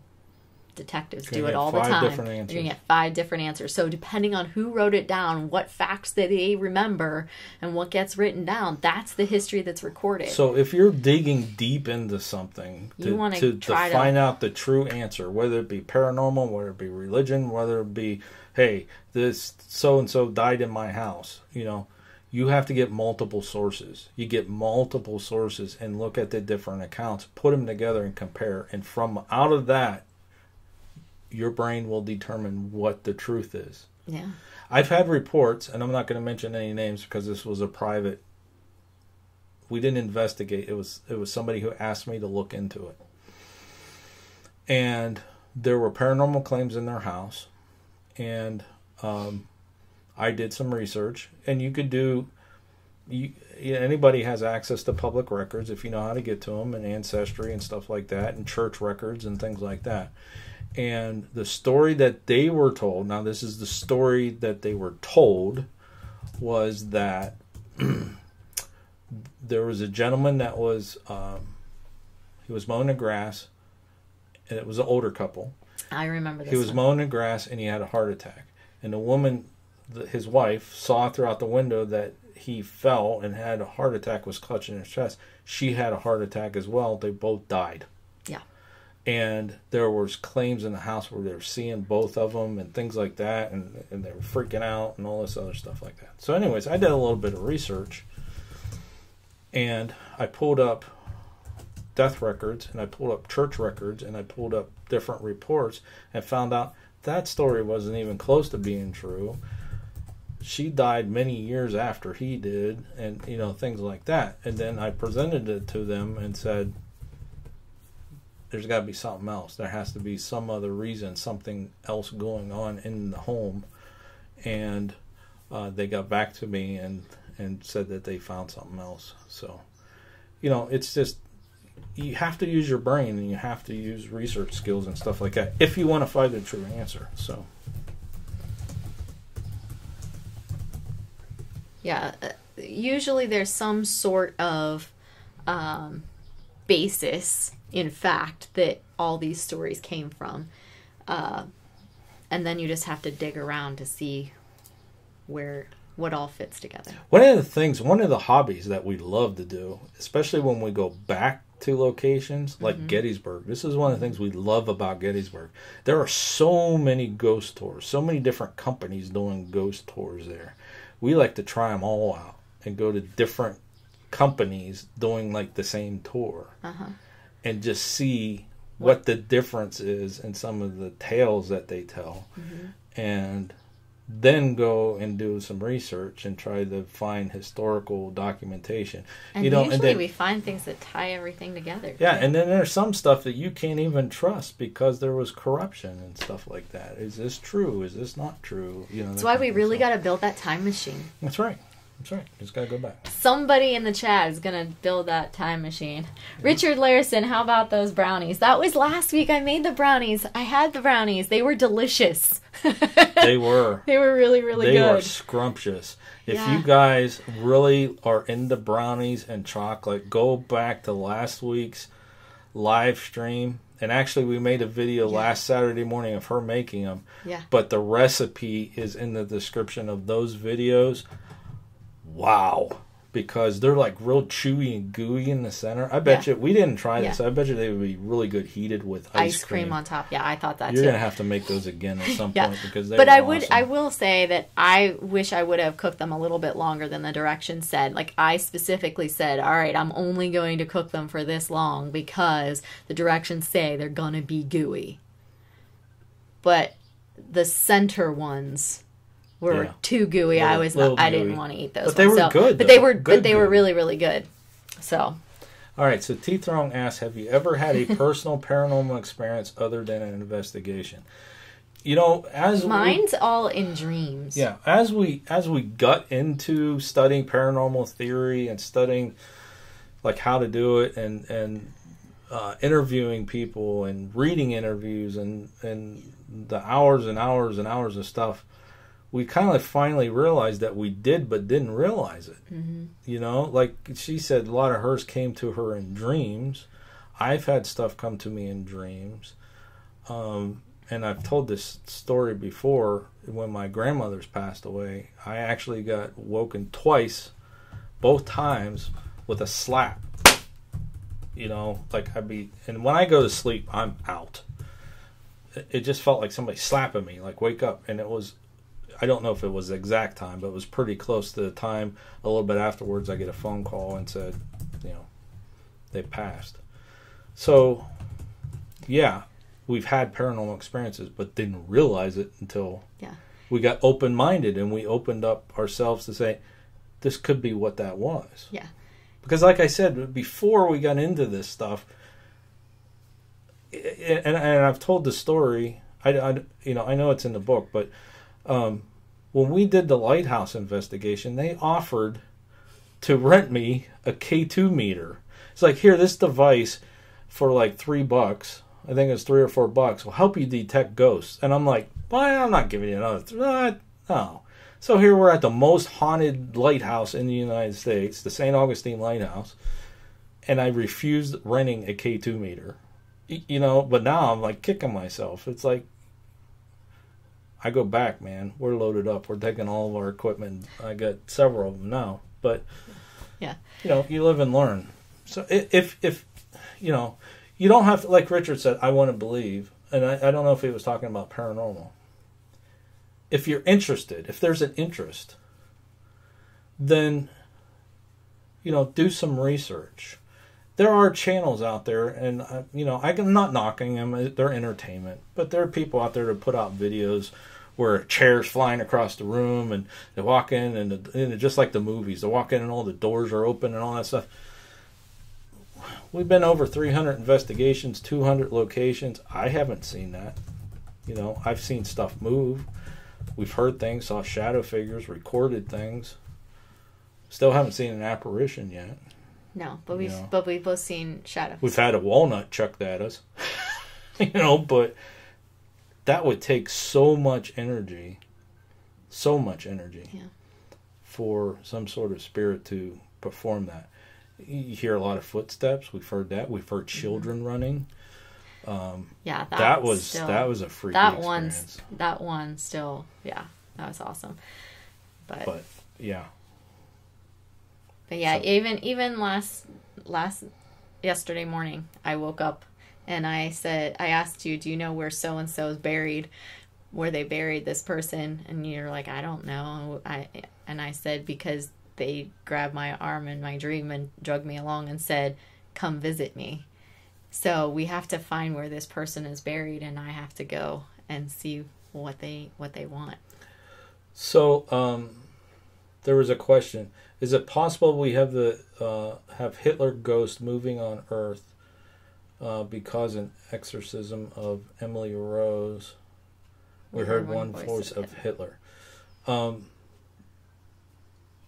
Is it possible? Anything's possible, based on our conversation. Based on your religious beliefs, based on my religious beliefs and Mary Ann's, you know, we're Christians. If historical fact is true, because now historians are debating it, if he committed suicide, he didn't get a chance. He didn't get the chance to even cross. He immediately went to hell for suicide. So, could his spirit be here? Based on our religious beliefs, no. Now, based on other religious beliefs, it's possible. So, I know that's kind of like a politically incorrect answer to say, but it's possible. And then again, how do you know it was Hitler's voice? It could be any German that sounded like Hitler. too. You know, there was a lot of nasty people, not just Hitler. Hitler was in charge. So, are you following the chat or am I following chat? We're both following chat. We're both following chat. You got your chat follow over there. I got mine over here. We're both taking care of it. All right. So, are you guys having a good time? Are you having a good time? If you are, give us a yes or no. If people are getting bored, we can cut it off. If you guys want to sit here and chat, I have no problem with that. Jimmy Boots says we can go to his house and, like he said earlier, and we will see our first apparition. I will take you up on that. I would love to see an apparition. Mona, yes, T-shirt. Oh, goodness gracious. That's hilarious. I'm customizing your T-shirt when you win it, Mona. T-Throng said they heard their door close and a man call out his name. Thought it was hubby was home, but no one was there. Just wrote it off as the mind playing tricks on them. I said it could be, or it could be something else. You need more investigation, see if it happens again. I just heard that same story. And that's the interesting part for what we do and how we do it. With having Panic D, I always put the welcome mat out there for any paranormal group to give us evidence that they did on YouTube. I need to work on it to be other investigation and link to it within the locations. And we get a lot of stories from people who aren't doing YouTube. Like who was that? T-Throng? Jimmy Boots or T-Throng, one of the two. Of people who aren't like paranormal investigators or something like that tells us stories. And you would be surprised how many are similar. That same story you just told me, you thought it was your husband that was downstairs or something? Mm-hmm. I think Michael Scott did that in the vlog. He said he thought it was his husband was downstairs, and he looked down the hallway and saw a shadow walk across, remember? Mm-hmm. And there have been a couple other people that we just know ourselves that have said the same thing. That's a very common one. So... You know, they do say that sometimes spirits will a spirit in passing or something. Try to come back and see you. Sometimes they try to use things that you're familiar with to try to make you not afraid to talk to them. I don't know.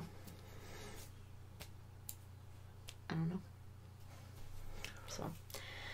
do either of us have a phobia? Mine is basements. I'm terrified of basements, and it has to do with the recurring nightmares I had as a child, and then of course what my sister did to me based on the fact that she knew I had these recurring nightmares and was already afraid of the basement. My phobia is basements for sure. Like, I cannot handle basements. What I think we're going to do on next week's live stream is we're going to come up with questions to ask you guys, like we did about that summer vacation thing. And that's a good question to ask you guys. Phobias. Yeah. All right. Well, we'll come up with different questions too. And then we want to do another live stream that what is it? Would you rather? Would you rather? A paranormal version of Would You Rather. So that would be kind of cool too. Mm-hmm. I guess my phobia is anything that is smaller than me that's faster. I can't stand it. Like, centipedes. I guess it is a foam. Centipedes, spiders, snakes. Now, if I saw a snake sitting over there and it wasn't moving, it wouldn't bother me. But if that thing started coming after me and was faster than I could move, that would freak me out. Yeah. That's kind of a phobia. And the dolls. I hate dolls. Bugs mess with him. He is always like freaking out about bugs. Moving and talking dolls, those freak me out a little bit. Like the Saxon Club. Oh man, guys, we've done murder mystery dinners, right? Okay, I don't know if you guys in your part of the country or other countries or whatever have a club called the Saxon Club, and it's like it's German based, isn't it? I believe it is. They have these creepy dolls in these. I don't know what the thing is with the Saxons and these dolls, but they are. You think Annabelle's creepy? Holy cow! And they have We've them like tried so everywhere. Many times to get in there and do an investigation, and the cook of the place actually lives there, and he's like, "Yeah, there's stuff happens all the time. Come on over." And we have to get it through the board of the Saxon Club, and I'm like, I don't have time for that. But that would be cool to investigate there. But those creepy dolls, we've done murder mystery dinner several times, and they creep me out. But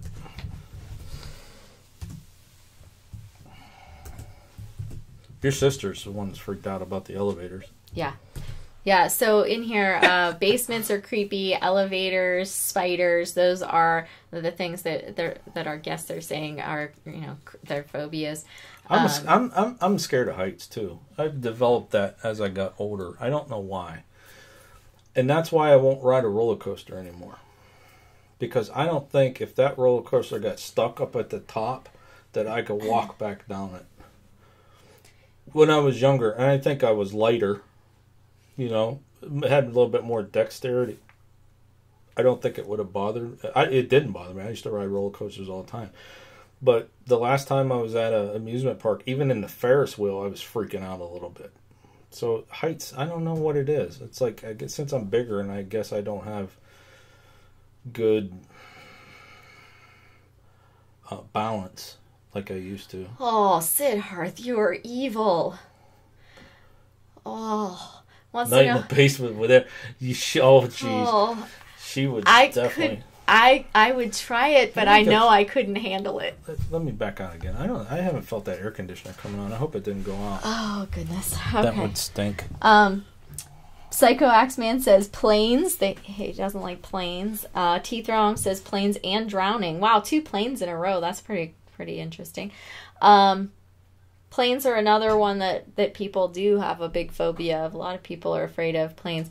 Have you guys are afraid of, and you're fearful of planes? Do you guys fly anywhere? And if so, do you have like some like thing that you do to prepare yourself? Are you one of the people who goes and gets himself a little cocktail or two beforehand, or do you take medication, or do you just flat out say, nope, I'm just not doing it?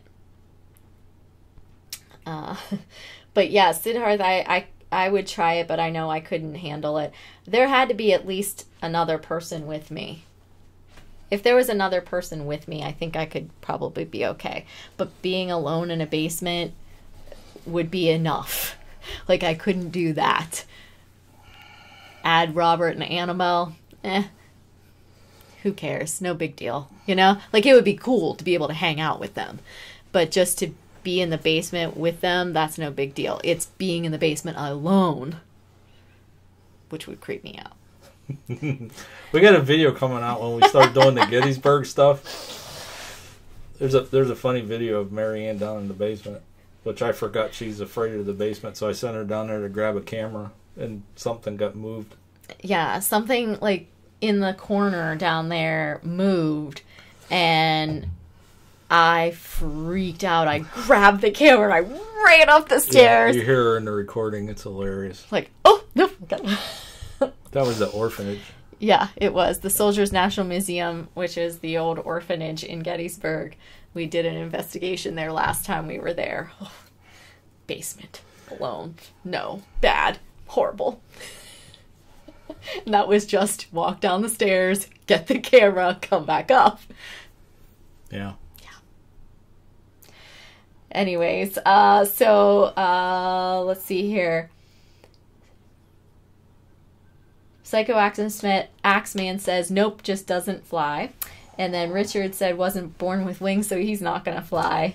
Psycho Axeman says, just don't. You love to fly. I do. I love flying. I don't think I could get into those little Buddy Holly airplanes. No. The little... No. A jet? I only have issues with takeoff and landing. Once you're in the air, you're up there so far. If something's going to happen, falling that far with no parachute, it's going to be over soon. Yeah. But those little... Yeah. T-Throng says that if he can't drive, he's not going. If they can't drive, they're not going. I used to love to drive. Anymore, I'm getting... I don't know. I can't go more than 2-3 hours without stopping. You know that. Our last it's true. Future things, we just... It's true. Know. Those long haul drives, I don't know. I don't think you go more than an hour without stopping anymore. Yeah. And it's not because he's old and has to, go to the bathroom more often. What do you think about the birthmark theory? Is that the theory that your mother drank so much water when she was pregnant that you got rusted? Oh, I thought they meant that you were a witch if you had a certain birthmark on your neck. My sister is all about that. She definitely believes in that. I don't know. That's what I was told when I was a kid. Why do I have this birthmark? It's because your mom drank so much water when she was pregnant. You never heard that before? I have not heard that one before. But I have like a lot of like moles. It's hard to figure them out on the screen, but I have a lot of moles on my upper neck and things like that. But I know that they do say that there's the mark of the witch, but I don't know. I don't really think that I really Psycho Axeman, I agree with you. Los Angeles traffic, I mean, it's a good comparison between that and Miami, but Los Angeles is horrid. I agree with you. There was another one up here. Mona, I saw a shadow figure when I was pregnant. People said it was the D. I'm assuming it's devil. Wanted my baby. I fled to my parents. There is a theory in paranormal investigators. It's kind of like an underlying agreement that if somebody is pregnant, that they don't go investigating. You know, it's based on your beliefs. Yeah. So it just might not be a bad idea. Yeah, I don't think it's not necessarily that it was the devil and that the devil wanted your child or anything like that. Yeah. But again, it's based on personal beliefs. I mean, it could have been just a relative that was coming back, was excited that you were pregnant or something like Checking that up too. on you, seeing if everything was okay. Yeah. So I don't think it's necessarly 100%. We always have a tendency to either I look at the happier side. Yeah, look at the positive side of things, or B, look at the scientific explanation as to why things are happening. And that's always been our approach. As far as like demonic type stuff, you know, are there bad spirits? Of course there are. There's bad people in the world. They're not going to change when they die and don't cross over to heaven for some reason. They're going to be bad or evil spirits. As far as demonic, those have to be summoned by somebody. And they're not going to come after you if you believe in protection. So yeah. Richard wants to know if we've thought about Halloween coming up yet. Maybe Lizzie Borden. Well, I don't know, Richard, because with Dark Shadow Ghost Tours, we always had a tendency to stay away from doing stuff during Halloween, because that's not what we're about. We're about, 24/7, 365. I think I commented on somebody about that, about paranormal stuff. So I don't want to go out and get the views and get all that stuff just because it's Halloween. Maybe we'll do videos on the history of some Halloween traditions. There's some really interesting stuff there, like as far as why do people go to door and go trick or treat, and the origins of that, and the prayers. What are you doing? Nothing. Oh. I'm just talking to people. That's based on praying and saying prayers for the dead. You got a treat for doing that. I don't know. What do you guys think? Should we skip Halloween stuff? We always have in the past. We always had a party for Halloween. We never really put anything on because, number one, I don't want to compete with haunted houses that are production haunted houses. Yeah. And but we'll have to find something. We can't take the whole month off. Yeah. Psycho Axeman says yes, Lizzie. Jimmy says that people say that too much is demonic. I agree. There are so many people that say, "Oh, well, that's demonic. That's demonic. Oh, it was demonic." And you're right. That's like one of those buzzwords. Yeah. It's like this demon's after me. I got scratched by this demon. It's probably demon's after me. Well, somebody if wasn't you believe nice. It's going to happen. It'll happen. Not necessarily. Yeah. A demonic. Could just be somebody who's a nasty Uncle Fester who was a crank when he was alive. Was Uncle Fester cranky? I don't remember. No, he was goofy. Sidharth says, do witches have to do something with demons? Witchcraft is actually a religion. So, I don't know. I'm not too big on that. Can they summon demons? I think anybody can summon demons. But do I think they're directly connected? I I don't think so. What was the question? I was listening to the stupid bird out there. you were... Do witches have to do something with demons? I don't think directly. I mean, they could summon up something evil. Okay. The story of Halloween. Oh, come on, Sean. Definitely do Halloween. Lots of fake Halloween videos. We need a real one. A real Halloween story. A real Halloween video. And then Mona says, if going into the dark magic. So yes, Sid Hart. So we have a good base. I mean, we got 9 people watching right now, and I think we spiked pretty high. Yeah. For us. I'll make a deal with you guys. We'll find something, some kind of location or something that we've been to, or go to one.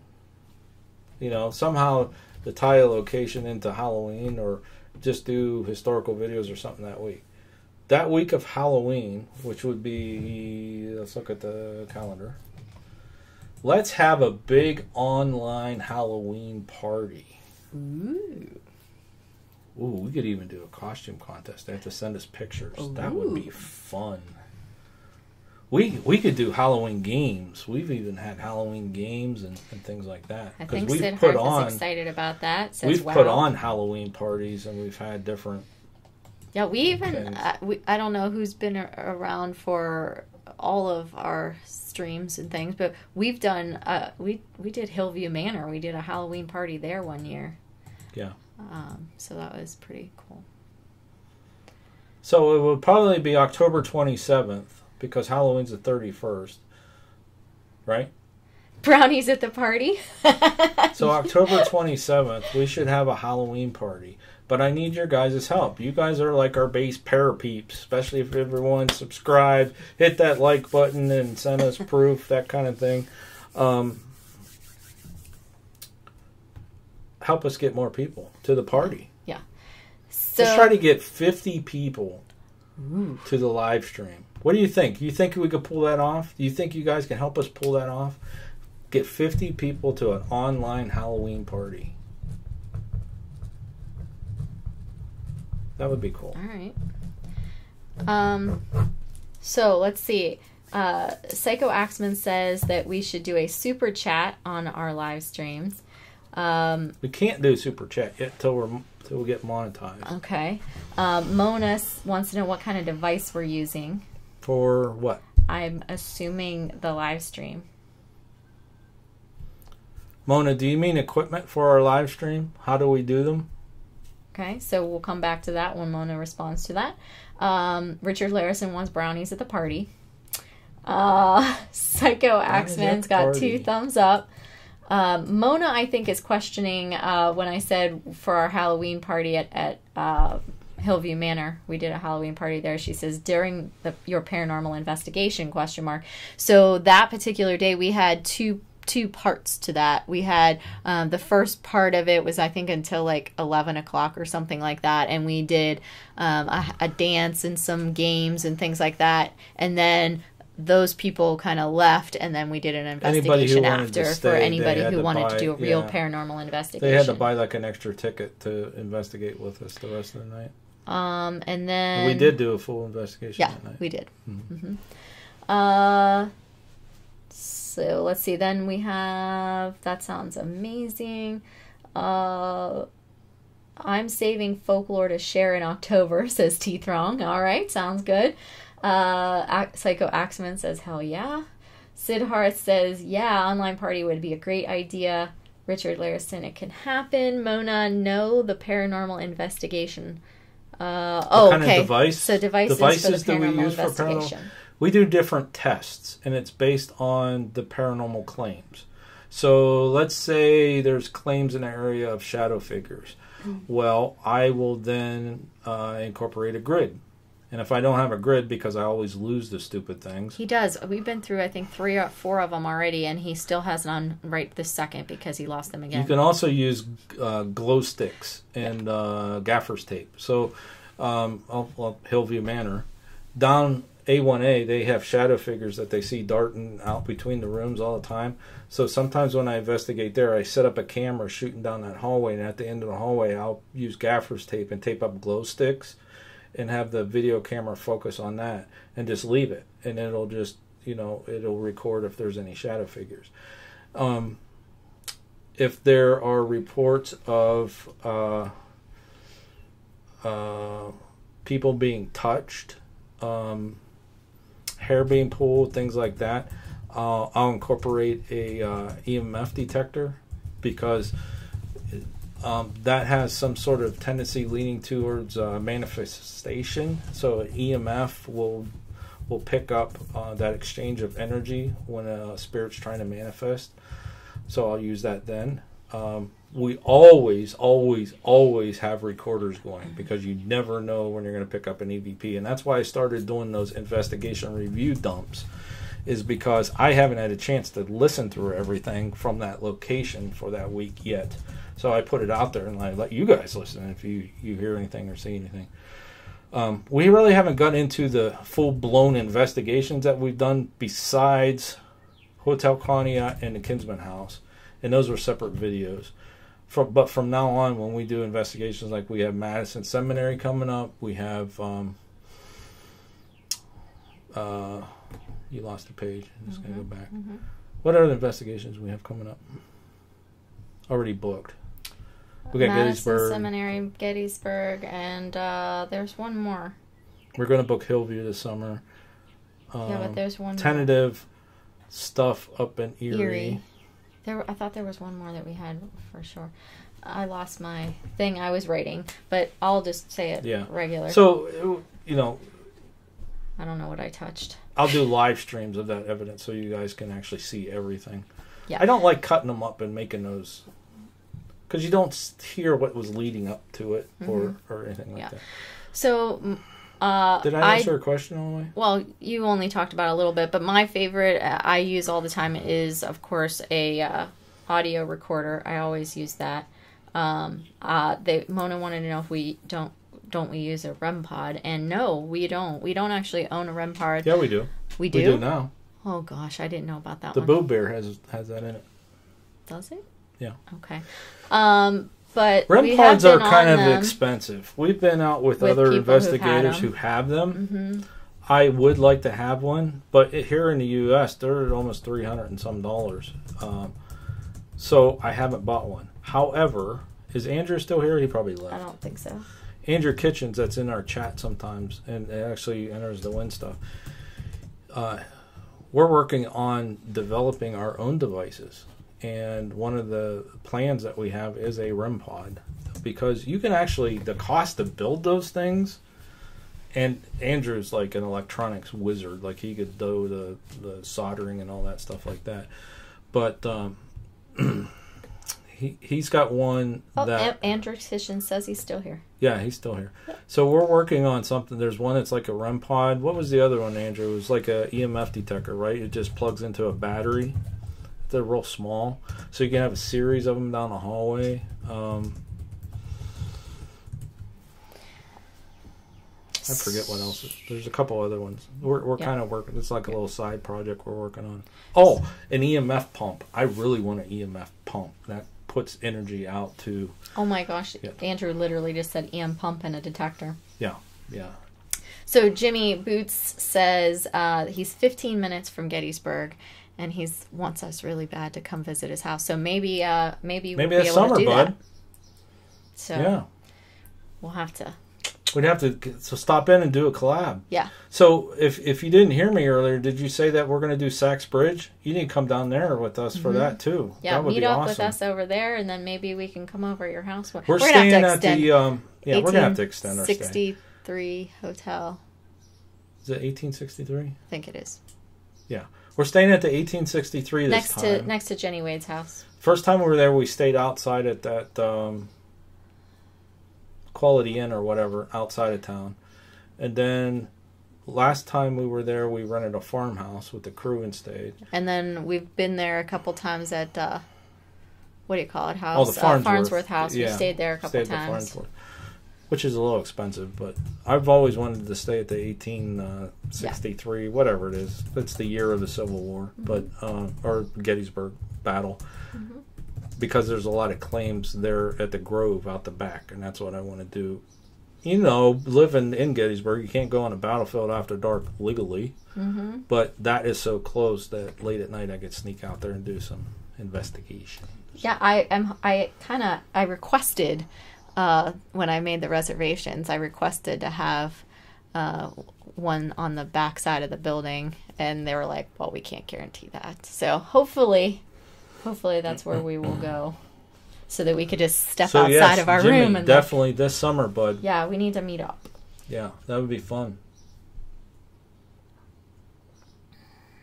Later, Richard. All right, so Richard is headed out, and so is Beauty. Yeah, guys, I think we're going to wrap it up here, too. Yeah, we got to wrap it up because we got to Pusha go Studios on. is on at 8 o'clock. If you guys want to go yeah. over there, we're going to probably be in the chat on there, but I want to... you can go till 10. I can't go till 10. No, I think he means on the battlefield. Oh, on the battlefield. Okay. As far as sitting here, you guys see me rock. I'm going to tell you a little secret. You guys see me rocking like this all the time. I have actually nerve issues with my back and stuff, and I keep saying I have health issues. There's something with my digestive system and nerves and all of that, and I'm trying to figure out what's wrong with me. But you see me rocking like this. I actually the chair is not good for him. I have pain shooting up through my spine right now, so I need to get off this chair and go take some Advil and get something to eat, and we'll be on Pusha Studios here shortly. So we have one more question, and then I think we'll just kind of say goodbye. But T. Throng says, will you or have you done an investigation on video recording? And yes, we have. And we've actually live streamed some of ours before to... Dark Shadow Ghost Stories. Yeah, but what format did we do for that? Was that Facebook? YouTube. Our website? YouTube? I think it was YouTube. Okay. So we have done that before while we were investigating, and then people, we would stop in like every, half hour or so when we come on the screen, and we'd say hi and talk about things. And we'll get into that and again. You guys we'll start doing that again. Now that I have telling us some what equipment you saw. and stuff. Yeah. Where we can set up multiple cameras with the DVR system that we have, and you guys can see the screens, and then we could switch over. So while we're out investigating, there's no audio, but you can watch us out investigating, and then we pop on every once in a while and ask if you saw anything or something like that. And yeah, we've done those with Dark Shadow Ghost Tours. We tried to grow that channel at one point, and then I really didn't know what I was doing. I had no clue, and I was like, why aren't people watching this? This is great stuff. And I didn't know you got to go build a community and get people to do it. But yeah, we've done it. And then the Kinsman House and Hotel Conneaut, there are videos out there where we videoed when we were doing EVP sessions, and yeah, pretty much EVP sessions. Yeah. So pretty much. Yes, we do video. Yep, and we will do some more. Now, you haven't seen video on some of these locations that we've done because... They're locations we did back in the day before we did video. Before we got into doing the YouTube channel. Like last summer, I had no idea that I was going to do the YouTube channel at all. So, we went to Menlo Park last summer, and we went to the Monticello. That was last summer. So I really never took video because she takes 5,000 pictures. So now that I have the channel, I'm definitely going to do more video. So. Okay, so T. Throng says that I need to get you Australian Dream Cream for your back. Anything so for my back. We're gonna get the Australian Dream Cream. I gotta get like a notepad for in here. I keep on this tiny little scrap of paper here. I keep writing stuff. I wrote on my PC every Saturday at 2 a.m. So yeah, he must be in the UK. Yeah. And Mona says it's 1:39 there. So let me ask you guys a question. Okay, did you get the half-hour notification before we went live? Because I don't think I'm setting this up right. I think I need to create an event. And if you subscribe to our channel, you should get a notification a half hour before we go live. Did you get that notification? Andrew Kitchens, I tried something with him, and he said he didn't get it. So we're just streaming live to the live stream page. I think I have to set up an event. And then, like, see right here, look, we just got Push the Studio live in 30 minutes. Yeah. But they use Google Hangouts. We don't. Right. Mona says no. No. All right. So next week, I'm going to try that, is try to set up an event and see if you guys get a notification a half hour before we go live. Sidharth says it's 5:13 in India. He's the one who sat for 2 hours waiting for us, right? What time did you get up? Or did you not go to bed? Wow. Wow, he was with us all night long. And didn't get a notification either. We should have really got creepy with you. If I'm doing it was at night over there, but yeah, we gotta start looking at the time zones here. But yeah, guys, I'm gonna try that for next week's live stream, to set up an event, because I think that's helpful for people to get that notification that, hey, in a half hour you're gonna go live. Yeah, so we can make some. And ours isn't doing that. Yeah. We go live at 5 every Saturday Eastern time. Right. We say live at 5, but you guys aren't Eastern time. So what did you say? What do you say? 2 a.m. In the Sweden area, it's 1:39 and 2 o'clock. Sidharth says in India it's 5 a.m. now, so they're like 14 hours or 15 hours off from us. So. All right, so hey, if you guys... Sidharth has holiday. So, okay. Well, happy holiday. All right, so if you guys can do us a favor after this is done processing, it's going to probably take a while because it was been almost close to 3 hours this time, yeah. If you would just come back and leave a comment in the comments of the final video, that would be awesome, because the comments that you're leaving, although they are great and we could go back and watch them, it doesn't help boost the video after it's done. So if you just come back and leave a comment, you know, whatever, you guys suck, whatever, that's fine. I don't care. It's a comment. Wow. And, you know, help us. Let's keep this growing. Bring a friend to the party next week. That would be awesome. I think we talk about what topics we want to talk about in the future live streams. And next week we're doing what? What are we doing next week? Sealy Rose. It was unanimous in the chat that they wanted Sealy Rose. We're covering that during the week, but next week's live stream, what is our topic? Oh, I thought we were going to have questions for them.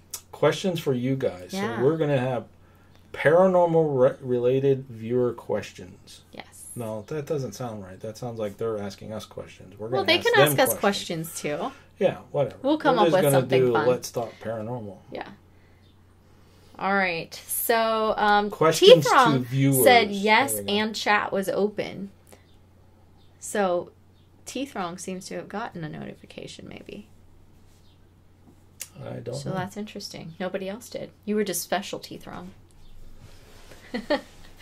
All right, and it looks like we got some bouquets of flowers from Sidharth, and thank you, and a bunny for Mona. Bunny for you, Mona. Okay.